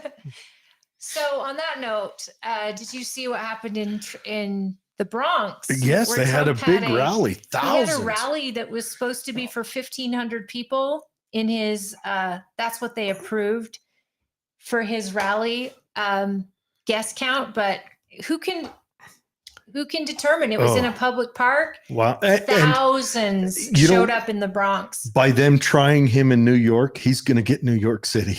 Well, people are saying he could very well. And then there's other people saying he's not going to win New York. But I'm like, he might. That New would York be City is insane. hurting right now. And you know what? If he wins, it's because of AOC. It's because of Hochul. It's because of Adams. It's because of all of their policies that they keep pushing. AOC has not been a representative for New York, not one day. She hasn't tried to push anything forward that would help out the Bronx, not once. Hochul has been, the Democrats, look, Democrats, you guys, 20 years ago, you guys were a big push, a big tent trying to help out the working man. Now, granted, that was your rhetoric then. You weren't. After Bill Clinton, you guys gave that up. Bill Clinton made a deal, and we can go into that another day. It's historiography. But you guys have forgotten about the general people. You've totally written them off. All the Democrats work for now is what is colloquially known as the laptop class, the managerial class. And so you're going to, eventually the people on the bottom are going to become so poor, and they're going to every time keep electing you because they've been, and you have done nothing for them. You unwashed masses. You haven't fought for them once, and you're leaving an opening. You left an opening for a bombastic guy with orange skin and blonde hair to come in and start performing for him, or at least to carry that rhetoric. And to listen. And that's the thing. He carried that rhetoric. And I'm not going to argue whether he performed for him or not, because we'll let history decide that in the future. But he used that rhetoric when you guys have forgotten about all that. And all you've fought for is the micro-brained college graduates, when college admit anyone now. So that's not even a secure status symbol for your intellect or your ability to perform, because colleges will let anyone in and they'll let you get a degree in anything. They don't care. And so what it's done is you guys are going to run that base out, that lower class blue collar. You're gonna run the guys Trump with callous. Was doing criminal justice reform. Sure. Trump was making jobs. But we don't to argue this. We don't need to argue that he's done good things. Right. Right now, we're arguing that you guys have turned your back on the people that got you to where you were. The Democrats in 1940. 35 started fighting for the working class real hard. The Republicans at that time fought for businesses, and that caused that duopoly that worked. Look at the downfall of beautiful cities like Detroit. Oh, they're done. Chicago. But they're done also because of the heavy Democrat support of working class. Big union support kind of destroyed those cities where companies say, we can no longer build stuff here. We have to go to Canada. We have to go to Mexico because we can't afford to pay what you're demanding. Taxes number one, because you can't number one have is a supportive, big, all powerful government without funding it with your taxes. Number one is unions is what killed Detroit. And I'm going way out there. Anyone go and look up International Scout Concept. In the 70s, they drew up a concept that was the coolest looking SUV from that 70s era. It looked really modern and it was set to be built. And International Harvester left Detroit. Actually, I think they left Chicago and went to Canada and no longer built any family vehicles or personal vehicles. They just went straight industrial and tractors. But, this is just a message to the Democrats. You guys have forgotten about the unwashed masses, and it's showing. Your skirt is your slip is hiked down, your skirt is hiked up, and Republicans it shows. Also have forgotten about us, and they show that because that's how crony capitalism took over. Yes, but the Republicans never were about that. The Republicans are now starting to learn about that. Your mom? Oh, is mom home? So the Democrats have left that opening for the Republicans. Okay, you're going to put her out and see if mom's home. She might go wiggling out there.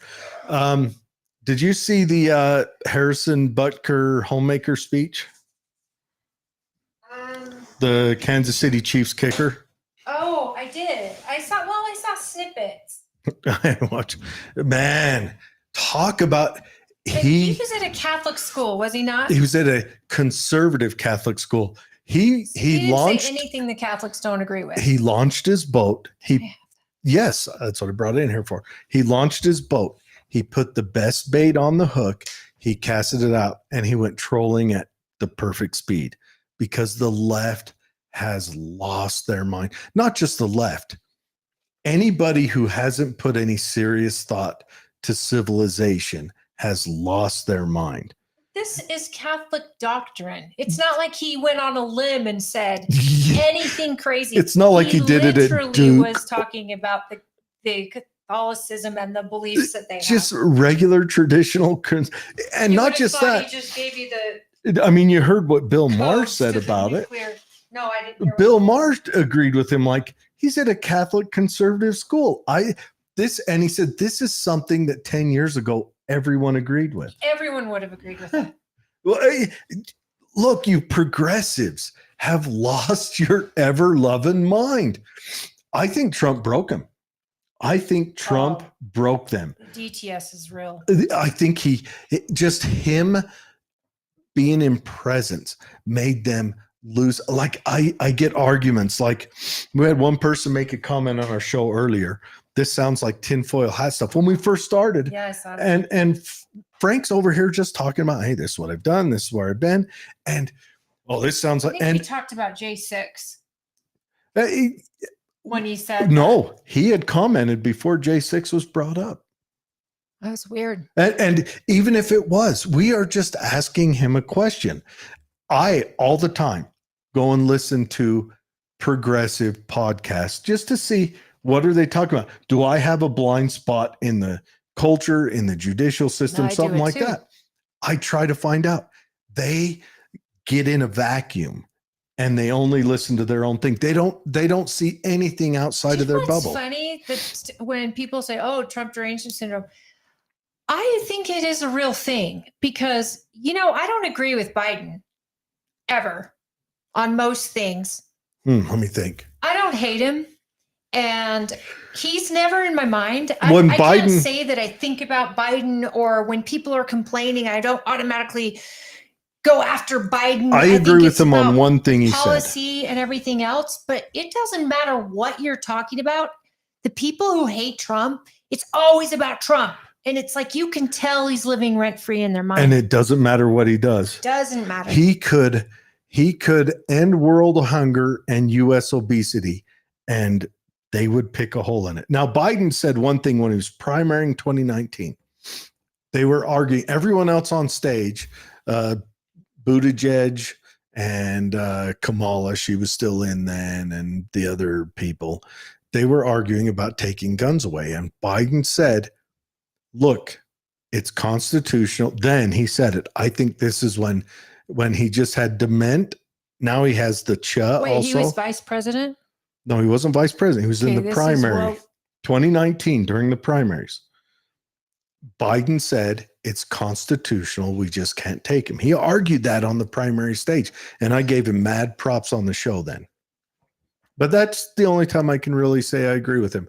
Because he's changed his mind 20 times. I would like to dig into the CHIPS Act more. I know I hear that spoken about positively with him a lot, and I'd like to dig in. What are the particulars about it? What I'm concerned about is that the government is going to select the winners and losers in that. I would rather see the government say, hey, if you are like a tech startup, or you're building chips, will give you tax incentive to get started up on that. I'd rather see the government back off and let that naturally grow instead of the government deciding who gets to and who doesn't. But then what happens to what happens to the landscape of where they're going to be mining for these said chips? And I don't think the government wants them happening here in America. Then what do we need Taiwan for? That's the thing. That's the reason why the CHIPS Act, and I think most people support the CHIPS Act, even on the Republican side, or the idea of the CHIPS Act. What is the act exactly? It's bringing The manufacturing back. And the reason it left was because the government incentivized you to build stuff elsewhere and import it in. That's why Chevy will go build vehicles in Mexico and import them in. The government imposed it, or do you think that it was the other countries that said, hey, we're not going to give you all that red tape and tax crap. There's that, but the government also you get higher taxes when you build it here, and you get lower taxes if it's an import. So yes, the government did it. With their bad which is policy. why we need a flat tax. Go Rand Paul. Kentucky, you're doing great things. Keep it up. Rand Paul, Thomas Massey, you guys are the golden state, I swear. Why don't you live there? Why don't you marry it? I'd love to. Me and Kentucky just rolling around in the hay. I don't know what they have in Kentucky. Yeah, you didn't even know. You'd have doesn't matter. Diseases. I've seen Justified. Kentucky's great. Harlan County. Bring it on. David says they have eyes for the migrants now. The migrants and the LGBTQIA plus multi-spirit. What else? Did I miss something? Anybody correct me if I miss on LGBTQIA. on the I think that's right. On the rainbow acronym, but they have eyes for them as well. What? Oh, and the people that I talked about earlier, the minor attractive people. Which I think that's the plus. Trying to be. I think that's the plus. I think they haven't added map in at the end because then they'd be mad because they weren't added in the front. You guys, it'd be MAP, LGBT. The day you allow minor attractive people into your group and you call that normal. That's the day that this country, this world should burn. That's disgusting. Imagine what wood chipper sales would look like. Anyways, I don't want to dwell too much. Did you, what was I going to, I had something else. Fred says, she was both a dancer and bartender, but she does not know how to pour a Greyhound because she has that Chinese disease. Too young. Fred, what are you talking about? AOC is a scholar in economics. Stunning. She's got a degree. And did we talk about how anyone can go to school now? Before. Can we talk about how anyone can go to school now? And I'll bet if you pay enough, you will graduate with a diploma. I mean, and if not, ChatGPT will write your papers for you. Did I tell you how people are getting around ChatGPT? How teachers are getting it?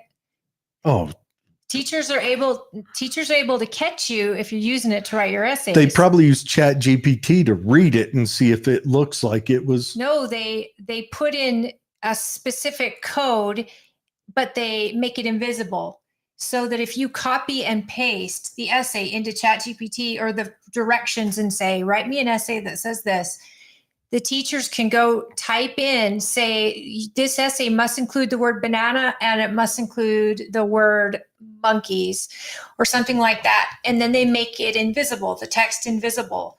ChatGPT can read the text. So it'll write this essay that you've just copied and pasted, and it will include the word monkey and include the word banana. And that's how the teacher knows you cheated. Really? Teachers are well, are the students will smarter. find a way around that. And then teachers will find a way to catch it. They won't be able to tell. It's going to keep happening. It's just, I don't know. Well, for everything that you discover, there's 10 people trying to figure out ways around it. Oh, that's for security, for cheating, for everything. Your bank. Crimes. Yeah. I don't know. I don't know. I think we're in cuckoo land anymore. We're just there. We're and I don't know. Do you think the Bronx is going to hang on to AOC? Do you think they like that she is well known? I mean, she's very popular. She is a pretty lady. She's good looking. She's got the crazy eyes. When has that ever stopped a guy? Ever in history? But guys usually catch on when the crazy comes out. No, but they're like, oh, yeah, okay, she's hold got on. the crazy eyes. Hold on. But yeah, guys don't care. They're not marrying AOC. Oh, geez. Not. What was the message the Trump supporters sent to AOC? By having that rally. Thousands and thousands of people showed up. And that was in her district. I love it. I would love to see New York City go to Trump. That would just be amazing. I don't even know the last time Republican has won New York. Reagan? Well, okay. Republican congressman, because Reagan. President. Oh, the last time did Reagan win New York? Reagan might have, but then again, they had a New York governor at the time and New York mayor up until they had a Democrat governor and a Republican mayor at the time with Giuliani. I don't know. I just think, and he helped clean up the city. Yeah, not helped. He did. He did clean it up. That's the thing, though. For people to vote for him, they were done. They were done with the crime, and now it's all coming back. The crime rate in New York has gone up, and it's really sad. Does it feel like it's kind of become a attractive woman Congress lately? Because you got Lauren Boebert, Ronald Reagan. Okay, you got Lauren Boebert, and that was 80. That's 44 years ago, folks. So you got Lauren Boebert. She's very attractive, and she keeps getting into stuff, given the old yeah, we know. Given the old rudder work in the movie theater. You got AOC. Ilhan Omar she's an attractive lady. Even, she's an attractive lady. Marjorie Taylor Greene what's that? Fit Kristi Noem. Guru. Kristi Noem's very attractive. Very attractive, but WTH, Kristi. I think she's tired of politics. She has to be. She has to have known. What's ever happened with that? By the way, our attention spans are so short. The American people is so That's short. what Marjorie Taylor Greene was doing. When she said the eyelash thing, Kristi Noem is forgotten about. Maybe. Completely. Like, Kristi who? She shot cricket? What is cricket? What happened? She plays cricket? It's been a week. And yeah. How about did her book come out? Did she quit her tour? I thought last I heard she had canceled her tour, but did her book come out? They might have recalled it. She might have made him recall it. How about Iran's president dying in a helicopter crash? I know. The big conversation on that is, now I personally believe he did he had the same exact thing that happened to Kobe, flying in a fog, hit a mountain. I mean, helicopters are very specialized pieces of equipment. But Man, everyone's It's like funny it. you said crickets. It was When Cricket you was the said- dog's name. Yeah. Marjorie Taylor Greene mentions eyelashes, and then it's crickets about Yep. Christy Nome, and that's her dog's name. I'm telling you, maybe that's what it was. But Marjorie Taylor Greene is a relatively, I think she's an attractive lady. I don't think she's ugly by, No, I think that she's attractive. and Uh, I mean, you got AOC. So we keep on, we keep on moving these attractive ladies up in there. I think look, good looking women have never made bad decisions. Tell us about it, Holly. Go on. I don't know. Marilyn Monroe made some. She was as good as it gets. So everybody remember, we are on YouTube. We are live on YouTube right now, and Rumble. we're on X. We're on Facebook Live, Rumble.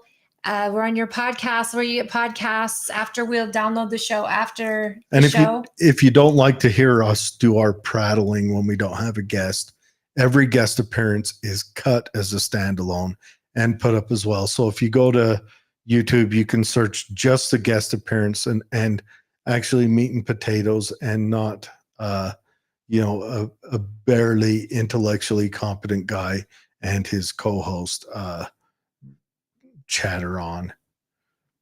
Yeah, I don't know. It seems like, and do you think that maybe it's just that we live in this world where news is faster than the event that's happening? That the world seems like it's so crazy right now. Maybe it's always been this crazy. We just didn't know it. Because if we just focus on local, let alone, or just statewide, let alone local, it seems like we live in a fairly normal world. Did anything kooky happen in Tooele today, or the county, or the state? Not really. Nothing mentionable. I mean, I'm sure they'll, I'm sure that if we go and look at the Tribune or Deseret News, we'll see something in there, or they'll blow something up. But where we're getting information about the Iran president dying immediately, and not just that, it's different. Where even 30 years ago, It wasn't just him. There was a lot of. it was their prime minister. Call him the butcher of Iran. Like he was responsible for so many. That's all of them. That's all of them. And of course, Khomeini can't get any of that credit.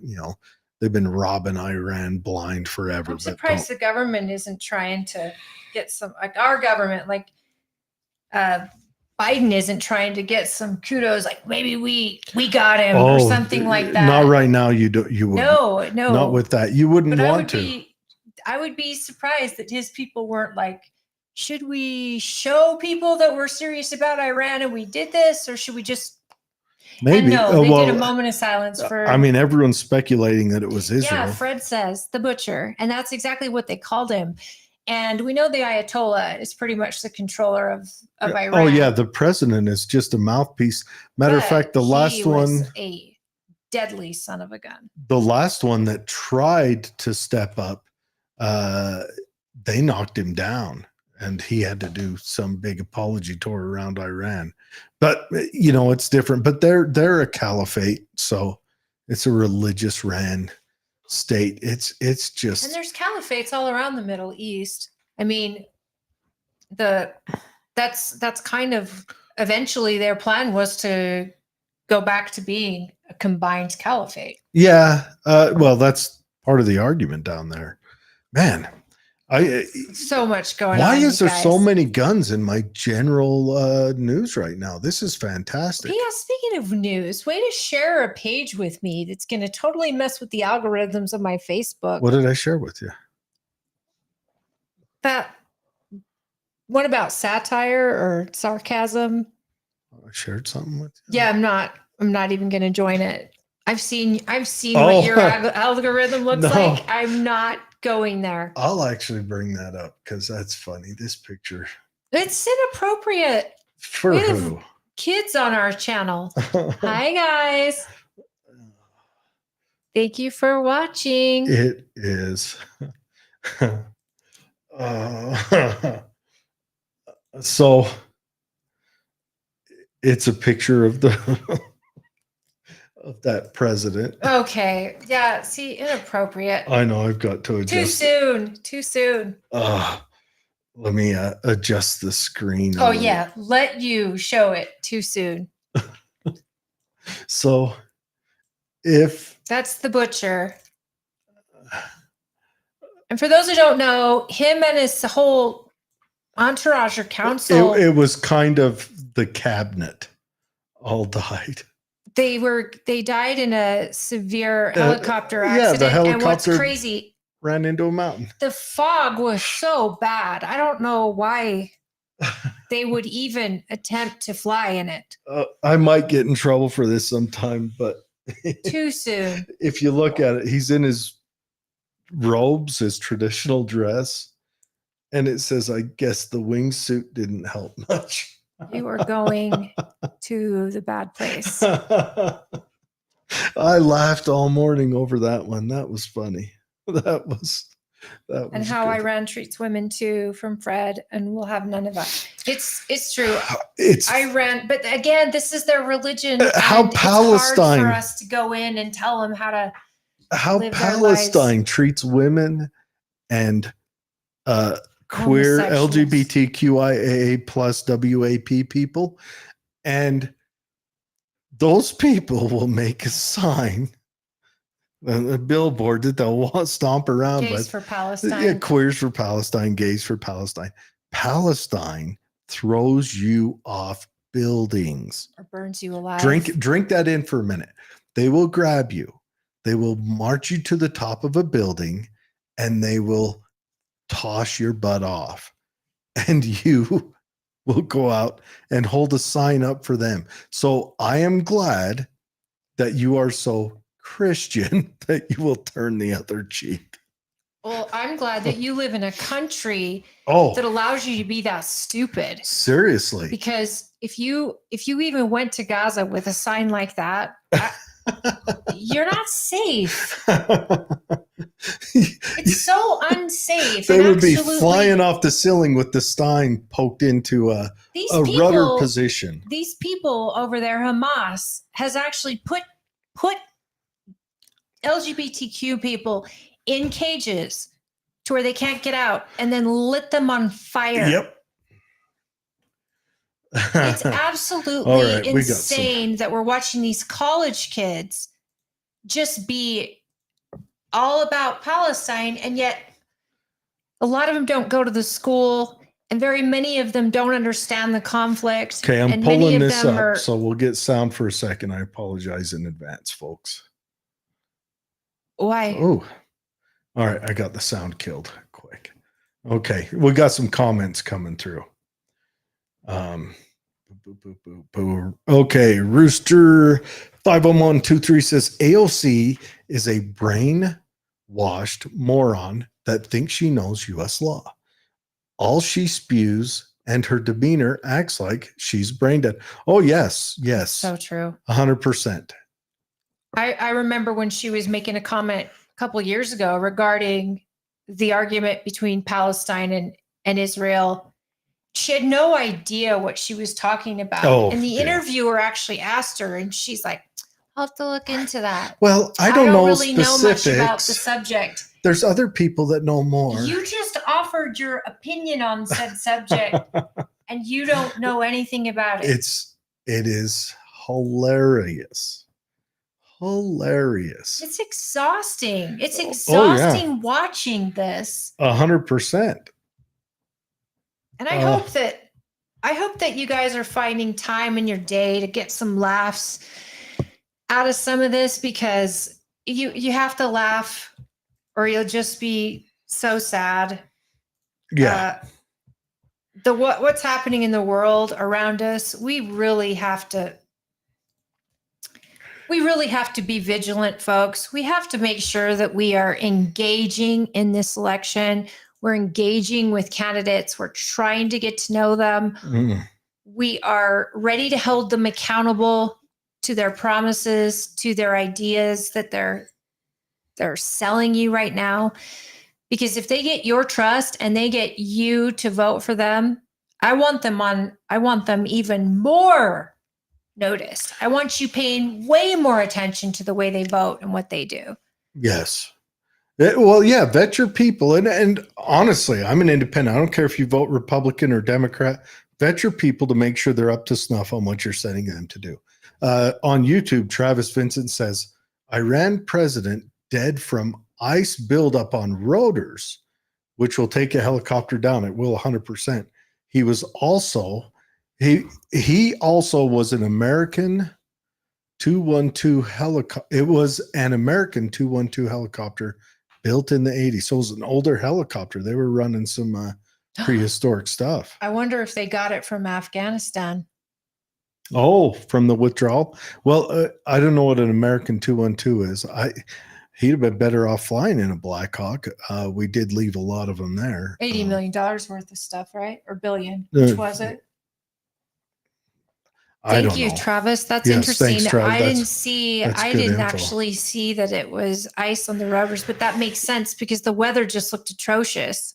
Yeah. And to think that you'd fly up in that, I don't know, played stupid games, I guess. 100%. So Fred says the bar is set too low to become a significant communist. He called the guy's suit a squirrel suit. Fred, too soon. A squirrel suit. He says, I'm excited for Lyman, Staggs, Jenkins, Mylar, and Wilbur. Ooh, Fred's got his list laid out for everyone. We've got an official an endorsement roster. Yes. I'm still on the fence on a couple of those. I still don't know if I'm going to vote at all. You've got to. Okay, I'm not going to force you to vote in the primary, even though I'd love it. That requires you to register as a Republican, so I'm not going to require it. But you have to vote. Middle of the night, please. Holly's going to kidnap me. I'm going to be driven there in a van. Just it'll be before 8 p.m. Do me a favor. Please don't use a dirty old burlap sack to cover my face when you kidnap me. Oh no, I'll use a P90 whatever grade mask. I want to clean. You can use a burlap sack, just no one else has had. What are you talking about? We're mailing. I'll just come over, fill in the circles, you sign it after you approve said circles. I just want everybody to help put an end to this cluster of a judicial system we're seeing take place every day in New York.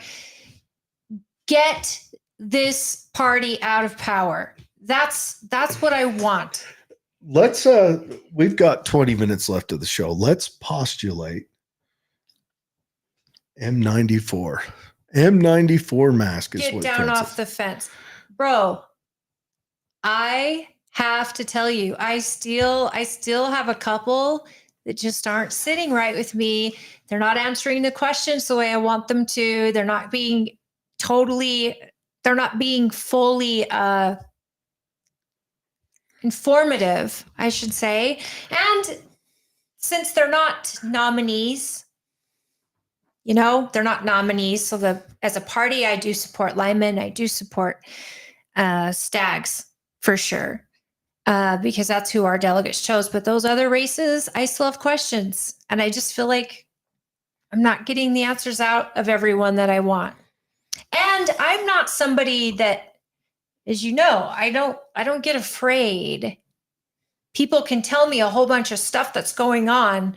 I don't just take it. I have to dive in and figure out, one, what are they talking about?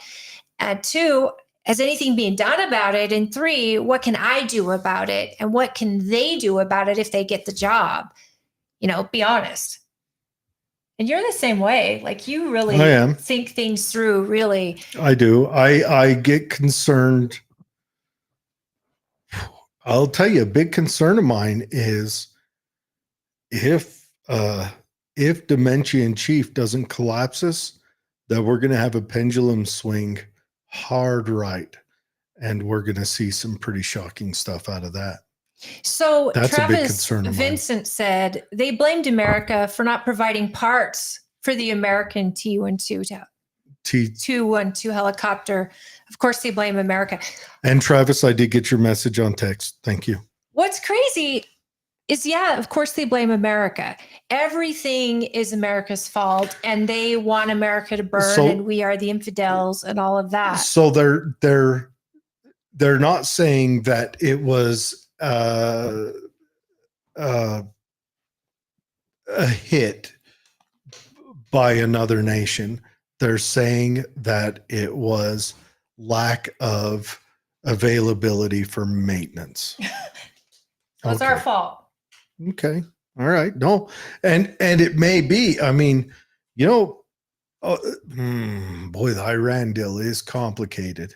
But I would have to go into the story of Kermit Roosevelt and all that. No one wants to hear me go into that right now. No one does. Especially not Holly. Do you want that? Yeah, I'll try a piece of extra. No, actually, I'm not. I'll chew it on. I'll try it after. Oh. But there is a reason why there is kind of an embargo on Iran right now. I mean, Iran, you don't take an embassy hostage and hold them hostage for, what was it? 420 something days. And then release them the day Ronald Reagan gets inaugurated. Yeah, there's, we don't need to go into the conspiracy around that. Are we going to talk about the hostages in Israel? And will they get released on the day that Trump gets inaugurated? If it happens, there will be lots of questions to answer. Why aren't they talking about the hostages? Because it doesn't fit their narrative. We talked about this. I just don't understand. Why aren't we requiring them to talk about these hostages? Where's the press? Our Pfizer-owned media, It's not a hint, just a mint. Yeah. Our Pfizer-owned media prioritize the perceived demographics and so the perceived DEI and all of that. It's perceived. So although Israelis on average and Palestinians on average carry the same amount of melanin as each other, there is a perception of melanin. And our Pfizer-owned media is in on that brown is better. And everything. That's why the hell you are talking that's about why our right Pfizer-owned media, mainstream media, I'm going to call it Pfizer-owned media, because if you ever watch it now, every commercial. Brought to you by Pfizer. Every commercial break. As the media is fainting and dropping dead on screen and camera. Did you see that? Yeah, that happened a lot. So right now, the Palestinians are the good guys because of their perceived melanin count. I still don't understand why we're not talking about hostages. Because there's hostages on both sides. Sure, but the Palestinians have hostages. They don't talk about them. They're not going to bring them up because the Palestinians have the proper melanin count. On the Israeli side, who has prisoners, whether they're judiciously and whatever imprisoned, they will call them political hostages, but they won't talk about the ones the Palestinians have, because the Palestinians are the good guys because of the perceived melanin count. Just like the illegal immigrants or undocumented Democrats, undocumented future Democrat voters that come through, they're the good people because of a perceived melanin. If we swapped all those undocumented future Democrat voters over to, say, Swedish people, they would still have a more melanin count than your average South Side Chicago gang member who's, I think you just took us off the rails. I could be wrong. No, I'm just stating facts. Why don't you just say that brown or... Yeah, it's brown, but you got to say it the way they would, because that's the way they've written their internal documents.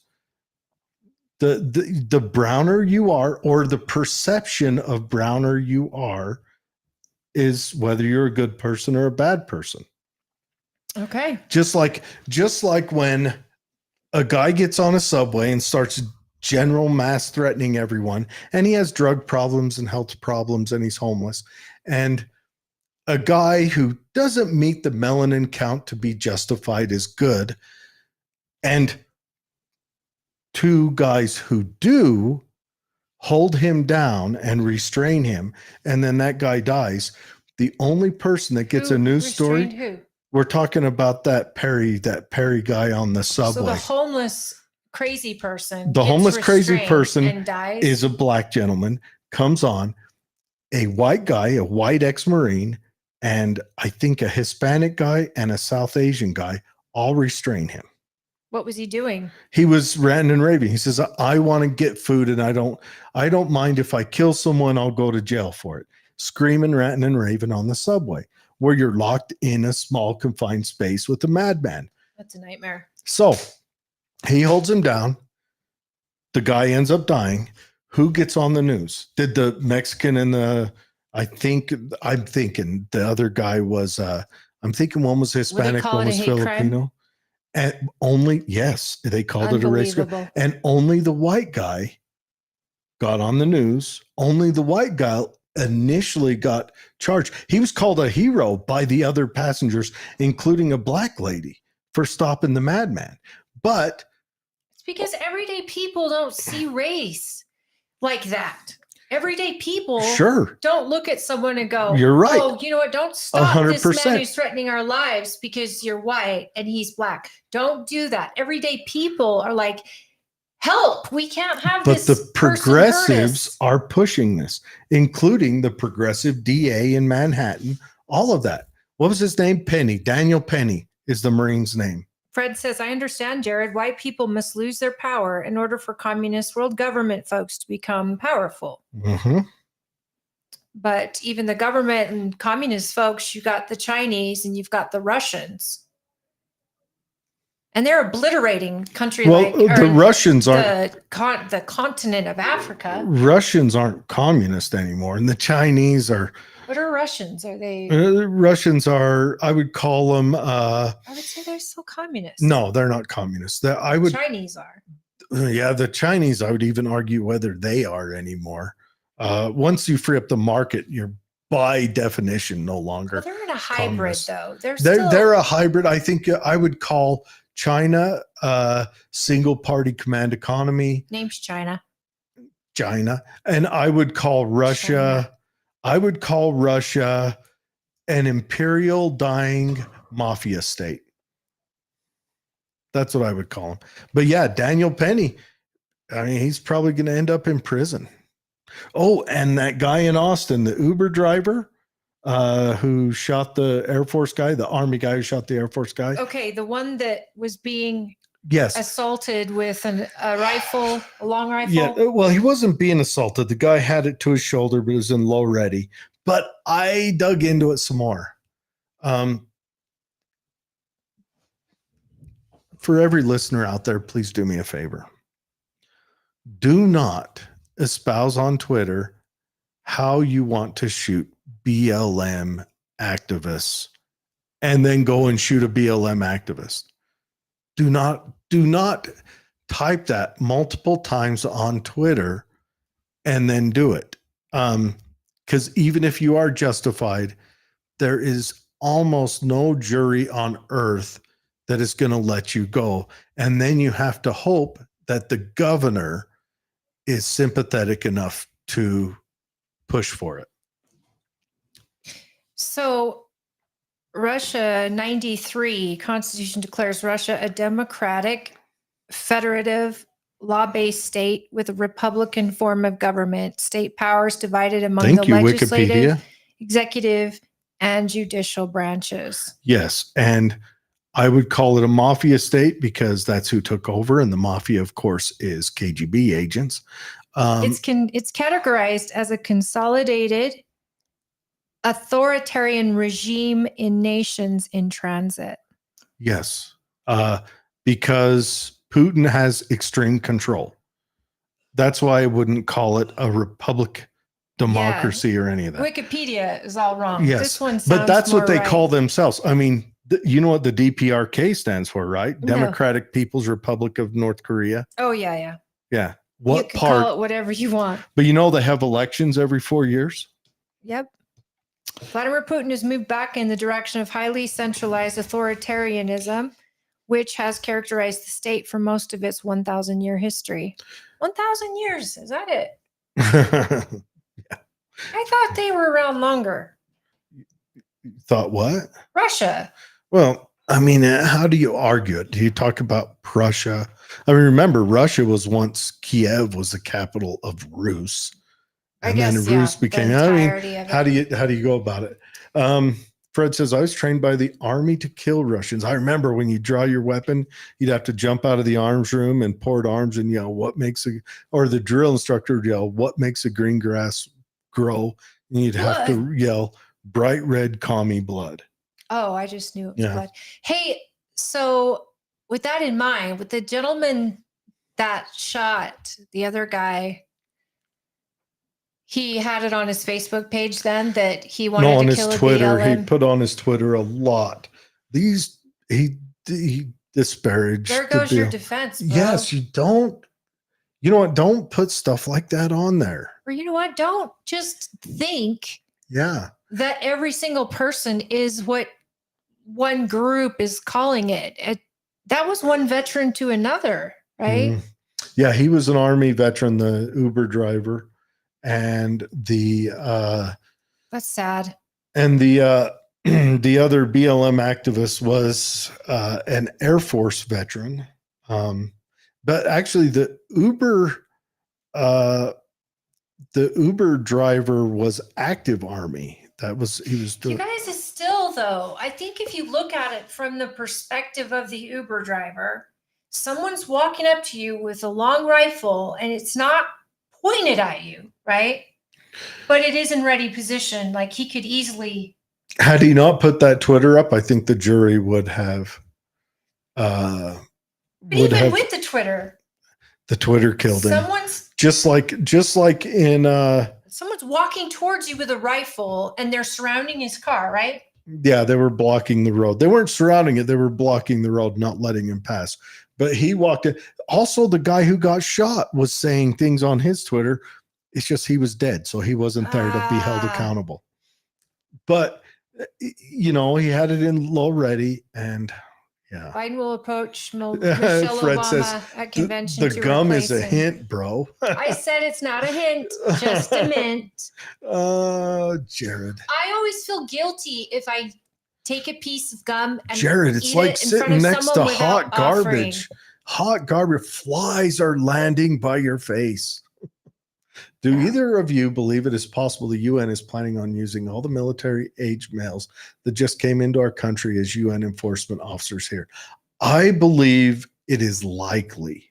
That's insane. I know it's insane, but how do you use undocumented Democrats as military against your own country? They're all, well, the UN isn't our country. The UN has stops and said, like the UN, it's like if it's a marathon, the UN is running all of the water stations.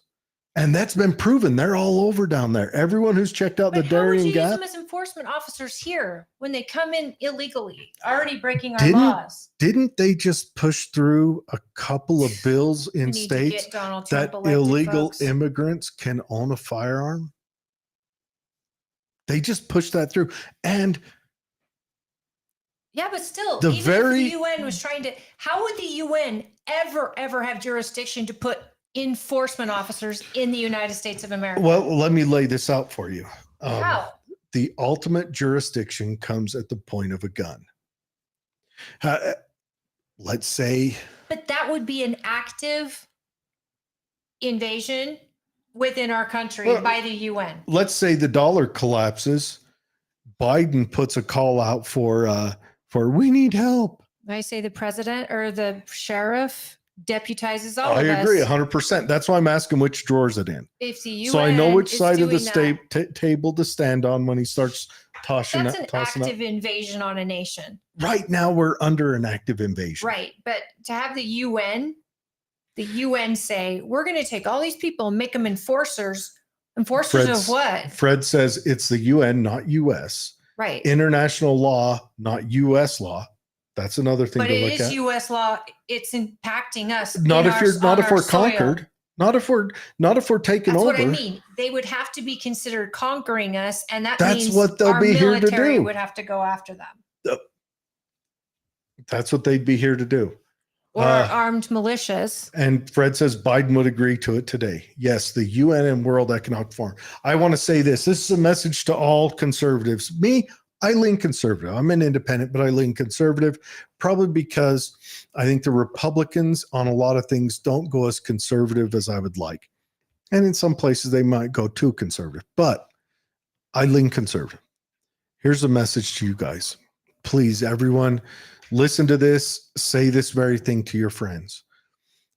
Do not, over the next year, let the left goad you into anything stupid. This, you might not want to hear this, but January 6th was stupid. It was asinine, and they were goaded into it. They fell for it. They set up the trap. They smudged a little peanut butter on it, and conservatives, a small group of conservatives on the nationwide scale, but conservatives wandered right into it to get a lick of that peanut butter. Right now, get your friends together, get a group, have a support group, whatever. Do not get goaded in. Right now, the military is probably on the conservative side nationally. But if you get goaded into something, that is how you will lose the military. And that is the most important thing to keep on your side. Because you want, if Biden acts a fool, you want the military to say that is unconstitutional. We're not going to do that. And you law want enforcement. That. So, and law enforcement. But you need the military on that side. You need that. So do not get goaded into something stupid. In fact, you know what I would tell people to do is, if it's allowed in your county, after you vote on election night, ask your county clerk if you can be a ballot watcher. Sure. Watch at your ballots, get your neighbors, make sure that, none of that craziness happens. All across this country, there were certain specific states where they were boarding up windows so you couldn't see the Republican ballots being counted or the Democrat ballots. The more eyes we have on election night, that's going to do far more at making us hyper involved than trying to challenge after the fact, trying to challenge at the Capitol before the votes and before the college, the electoral college is confirmed. Trying to hope you have standing when it's all said and done. We just need to get engaged, and hopefully you will be knocking on doors for candidates, and especially Donald Trump. I know you guys, some of you hate him. I get it. But we cannot survive 4 more years like Fred this. says, I want to be a Salt Lake ballot watcher. Tooele doesn't worry me. Fred also says, my neighborhood would not allow it, talking about the UN. That is the least violent way I can put it. Here's the problem, Fred, is that we're up against the wall on this. They could take over 50% of the population just by looking at urban areas, and those urban areas would say yes. And once they get 50% of the population, just because of familiarity, family members, and things like that, we will lose a large percent of our military, which would weaken our military. That includes officer corps, that includes your frontline troops, your supply, and everything else. Now, granted, the bonus on that is the urban areas do not feed us. It's the rural areas that do. Urban areas provide services. They don't provide sustainment. A lot of urban areas don't have the ability to travel long distances. Sure. And they don't without the help of they don't. I'm worried. Uber. I'm worried that we lose half of our military, and our military wouldn't be the military that we have today. Do you think our military comes out of our urban areas? I believe a lot of it does. I actually know a lot of it does from being in the military, talking to That came guys. from like more rural. I would say probably 60-40 or 65-40, but a lot of them, I mean, New York provides a lot of military because it's just a big melting pot. Well, it helps you get out of a lot of situations. It doesn't do a lot of the college. Yes, goes. it doesn't do a lot of the per capita. I mean, I think it's Tennessee still wins on per So capita. can I tell you, Fred, that if you want to be a Salt Lake ballot watcher, you've got that list of candidates that you support, and you call the candidates, the campaigns, and you say, hey, I'd like to be a ballot watcher for you. And do you have anyone in Salt Lake, or can I go watch? You could actually watch ballots. Every candidate's entitled to have ballot watchers. So, if you trust Tooele County is covered, and I will be a ballot watcher in Tooele County, but I'm sure you could reach out to candidates and see if there's someone that wants you to ballot watch for them. And then you could in Salt Lake County. It's all possible, folks. And I think the more open and transparent that we are, we have to be vigilant from way before the election happens, folks. Yeah. Way before. You got to be on top of it. We've got to get people to vote that normally wouldn't. We got to get people to engage that normally wouldn't. And that's what Jared and I are trying to do here. I want people to be educated. I want the voting masses to be educated. Fred says, Jared, what you just expressed is the challenge we have with a national force. It is. And concerning about oh my gosh, for our military to be divided like that. Mm-hmm. That's how states would secede, and that's how military would have to pick sides. That would just be a nightmare. There's a historical moment. I think, what is it? 5 generations ago, or is it 6 generations? Not that far. With names of grandparents you've probably heard where that very thing happened. Remember, West Pointers who were in the same class had to shake hands and then fight against each other. What, Civil War? The Civil War, it happened. 6 generations? I think 6 generations past is when it was. Is what they counted. Can I just say that war right there, all the blood spilled during that war is as much reparations as anyone deserves. If you hear all this reparations talk, we're canceled. No, seriously, I agree 100%. It took half of the country to fight the other half of the country. And those were white and black folks all fighting on both sides. That's the reparations, I think. And I see these other cities and stuff talking about it. And I'm like, you're going to charge people money for something they've never done. And you're going to pay people who have never had it done to them. And you're going to be okay with that? That just seems insane to me. Even then, yeah, it's all about. Our people came from England. Yeah. Look, we should make Coleman Hughes ambassador to the reparations desiring community, and let Coleman Hughes manage that conversation, because he manages it better than anyone I've ever heard. Coleman Hughes is I think he's a celloist, but he just wrote a book about it. Coleman Hughes is a young black man. And if you get the chance, go listen to him talk. He's fantastic. Fantastic. Coleman Cruz Hughes. He's a young guy. Gosh, 1996. He's 28 years old. He just wrote a book. He wrote a book, I think, is that it? The End of Race Politics. It's a book that I plan on ordering. So he argued if we were to pay reparations today, we would only divide the country further, making it harder to build the political coalitions required to solve the problems facing Black people today. Yep. Absolutely. And he also argues, along with Thomas Sowell, argues that it would cripple the Black populace. It would make them so that for that period of time until they get desperate again to decide to build. Because the problem in the Black community is a problem in the white community. They're both suffering the same thing, just at different levels.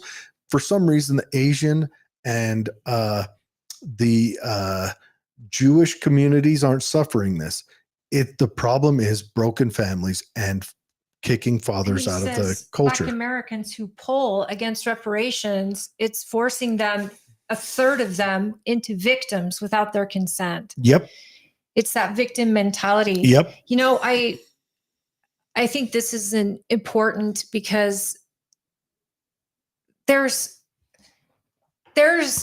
there's anyone, you know what, I believe wholeheartedly that we have a problem with mass incarcerations. Mm-hmm. I think we have a problem with some of out of the same side of my face, I am saying though that we aren't very tough on sexual predators compared to how tough we are on drug crimes.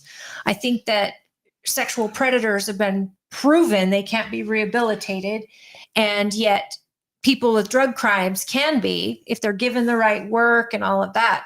I think if anyone's going to fight for the justice reform, I think it's going to be Donald Trump, especially after seeing this judicial circus. Well, he already did with the First Step Act. Yeah, he did. Okay, so we got some more YouTube comments come through. I refreshed YouTube and bam, they all poured in. So Travis says, the hostage, we're going back now a few minutes. See that. The hostages in Israel are now dead. They admitted only a few were still alive. He said the young ones and the old ones were dead. Oh, I'm sure. And it's awful. Palestinians, that's how you get people on your side. Keep going, dummies. And then he talked about that's why Russia joined China to improve their mafia image. Also, Russia's in a complicated place because, yes, they have threats encroaching closer than what was promised to them at their collapse. They're also up against the demographic push. They are, as a nation, going through a big change. Their demographics, they're kind of dying. And this is what we expect to see out of a dying country. We're going to see them. Dying countries act erratic. Desperation. Yes. And we're going to see that out of China soon. I firmly believe we're going to see. I say I'm not worried about China long term, but China's hitting hard on those demographics. Anyone go look at their demographics. They're staring down the barrel of like 3 workers to every retired person. Severe birth shortage. What does that look like? Even if you're communist, even if they were, me, looks like euthanasia for a lot of elderly folks, it sounds like value life already. It sounds like they're going to hire Cuomo to run their infectious disease and retirement home program. You wouldn't even be shocked by that. Not at all. And that's horrific to think that because they can't support their elderly and there's not enough young people donating or paying taxes to support their elderly, that they're going to euthanize them. Not that there's not enough young people paying it. There's not enough young people to pay it and have a productive, forward-moving economy, especially because China's gone through this explosion where they built stuff for other people. They have moved into building for themselves, which they were kind of our supplier all through the 90s and early 2000s. And then once they said, you can now own a car, China all of a sudden switched and they've been building stuff for themselves. Once you run out of the young people that can afford to pay for the old people retirement and buy stuff for themselves, I don't know what they're going to do. They're going to hit that. Terrible. They're going to feel it. Russia's dying for a couple reasons. The United States also is having a birth shortage, so don't think that we are out of the woods ourselves. 2.5 is the magic number. We're on average at about 2.1. China is at less than 1 because they forced that one-child policy for 40 years. That killed China. Generations, right? Yep, 40 years. And they have a life expectancy longer in China, don't they? Than the United States? I don't know. Maybe. But here's something that I hope we learned with COVID too, folks. Yeah. That the United States needs to be producing our own medicine. We need to be producing the things that humans need to survive. Or at least have, if we're going to do international, have a diversified source. We can't go to China for all of our little things. Spread it around, let Mexico build some stuff, and Brazil and Canada and blame Canada, England, and I mean, France and Why can't the United States, Canada, and Mexico just all become one country? Why don't we just invade both every of time them that and then was all of us every become one time that country? was brought up, it was the Republicans who fought against that because they didn't want our dollar to absorb their debt. Now I'll bet Mexico would be like, we've seen your debt clock. No. Yeah. No. So, Travis. Yeah, read that last one. That's why Trump told the UN to eat and stopped funding them. I'm going to snip that. That's perfect. Yeah, he did. His argument was, why are we the only ones keeping up with the doctrine that we have to pay 3% of our GDP into the UN defense, and we're the only ones do it. Germany was at 1.2. And what does the UN do for the United States? It does absolutely nothing. All the UN. Okay, here's what the UN does. Well, I'm going to say this, and then we got to close. In New York City. I got to say this. We're going to close. Okay. When Celeste was on the other day, she talked about Peter Zion and the accidental superpower. Wasn't accidental. Little thing called Bretton Woods. It was all on purpose. We know it was going to happen. Yes. Okay. That's a book. It was a plan. We secured the shipping lanes. We secured global commerce. We did. And it came with a price. What the UN is a group organized to kind of tell anyone in the world, don't mess with the global commerce. Do not, because the UN will be a blue-hatted force to put you back in your place. So that means don't do piracy. You don't have to trade with us. Matter of fact, it sometimes will make it so you can't trade with us, but don't stop us from trading with each other. And that is true. Because the oceans are not, there's no law in the ocean, right? But this is kind of an arranged agreement for the world. You don't do piracy. What it is we had a whole bunch of destroyers and we patrolled the oceans and we kept piracy to nothing. And there's a big concern. Now, our Navy doctrinal change has adjusted that a little bit. We went from destroyer to carrier class. Carriers are great for knocking out nations. They're not good for patrolling oceans, where a carrier is worth 25 destroyers. Just picture the geographic makeup of what you can cover. The problem is we footed the bill for all that at the cost of our dollar being legitimate and at the cost of our government respecting our civil rights. The average, me as an American, I am tired of those two things. I'm tired of us being the only cost. I would like to see it happen. And if every nation booted in for that, I would be great for that. But I don't want that price to be solely on my shoulders. And yes, I have lived with the benefit of the dollar being pretty much the gold of the modern age, which is what the dollar has been since Bretton Woods. Also, our government, in being a world police force, has brought that home to where they're being awful, obtrusive in me living a free and, in the ancient words, liberal life, an individual life, which is what liberal means. Based on the Lockean style of liberalism.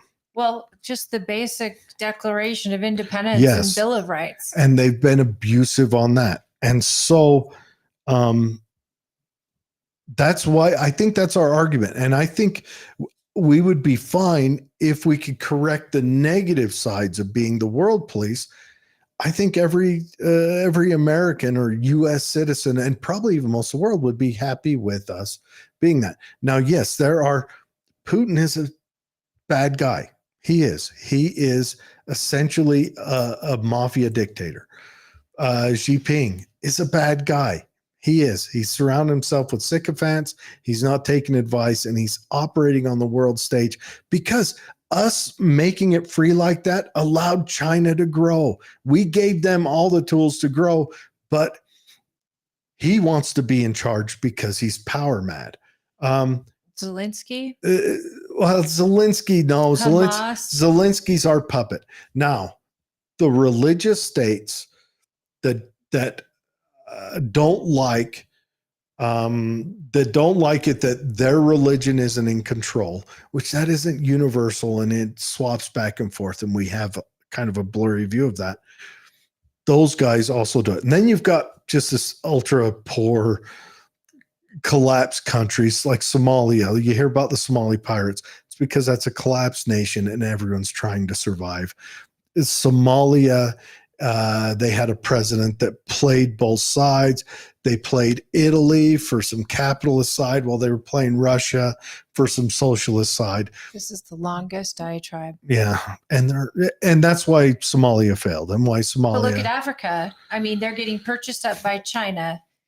China's using them to mine resources that they're going to sell to us. Yeah, or not sell to us. Well, we were doing the exact same thing. Right.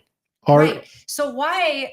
When is America and the CIA? Look how many big wars and stuff have happened and turnovers where our CIA is highly involved. I think America needs to stop deciding other countries' governments, and let's focus on being home. Let's focus on having an excellent military, a strategic military that is prepared to fight, to kill, not to rebuild. If we don't go invading places, I mean, like the invasion of Iraq, almost nothing dumber on earth ever happened. And why didn't we make that an American territory when we invaded a country and won? Instead, we're going to rebuild it to be, well, that's the point, though. I mean, why are we going in to rebuild? That is the birthplace of civilization. That'd be cool. I'd love to go there to check out all the ancient sites. Why do we invade if that is not our intent? To take over. Instead, we want to rebuild. Do you want the conspiracy theory part of it, or what do you want to hear? Fred says he's a good guy. You are a good guy. Fred is a very good guy. One of the best. One of my favorite human beings on earth. Yes. All right, everyone, we're going to cut you loose. We've had you on here for... Wait. Oh, hold on. Happy birthday, sweetheart. I love you, infinity. It's my sweet Ryan's birthday. Yes, happy birthday, Ryan. I hope it has been a magical day for you, and I hope your mom and dad make it a magical weekend. I'm going to let your mom go home to you now so that you can spend your birthday night with her. Everyone who commented, thank you. It means a lot when you come on. And just think how boring this conversation would have been if it would have been me preaching history to Holly for 4 hours without you guys throwing your engagement at it. It's important. You guys, please remember to subscribe. If you see us on KMMU, subscribe. If you see us on YouTube, please subscribe. Hit the notification so you can see when a new show drops or whatever. We love your engagement. It means the world to us. Share on Facebook. If you've got somebody you want to see and you want them on the show, I had someone reach out today that has a candidate they want me to reach out to. We love that. Yes. And this is, every candidate is welcome. Yes. We want to educate people before they go to the polls this year. And we want to make sure that everybody's getting covered. And we count on you to help ask the questions. And you guys did so great. We're grateful to Frank to coming out here. That's Frank Mylar, candidate for Attorney General. And we're really grateful to Paul Wimmer for taking time out of his day and away from his family to be on the show. And we have a great community. Yep. And that's frankmylar4ag.com. And it will be in the show notes for everyone to check out. But yeah, thanks for coming on. Like, share, subscribe, follow. You can reach out to us on Facebook. You can, I think my email's on the YouTube account. You can email me. You can PM us. Yeah. However you want to do it, wherever you do it, we'll catch up to it. If it's on X, probably best to reach out to Holly. She's a little more on X than I am. That sounds funny. I'm on a lot more X than you are. Yeah, the party drug. Anyways, you guys have a very good weekend. The future is shaky, but still kind of bright. Thank you, Mama. I love you. Thank you. Yes, thank you, thank Sherry. You, Fred. And you guys have a wonderful night. Have a wonderful weekend. Happy Memorial, guys. Oh, yeah. Remember, that's for the people who didn't come home. Yes. Remember what the holiday's about. We have a Veterans Day, Memorial Day, is in honor of those. So while you're barbecuing and having time with your family, please take a moment to remember those who sacrificed and weren't able to come home to us. That's what the holiday is about.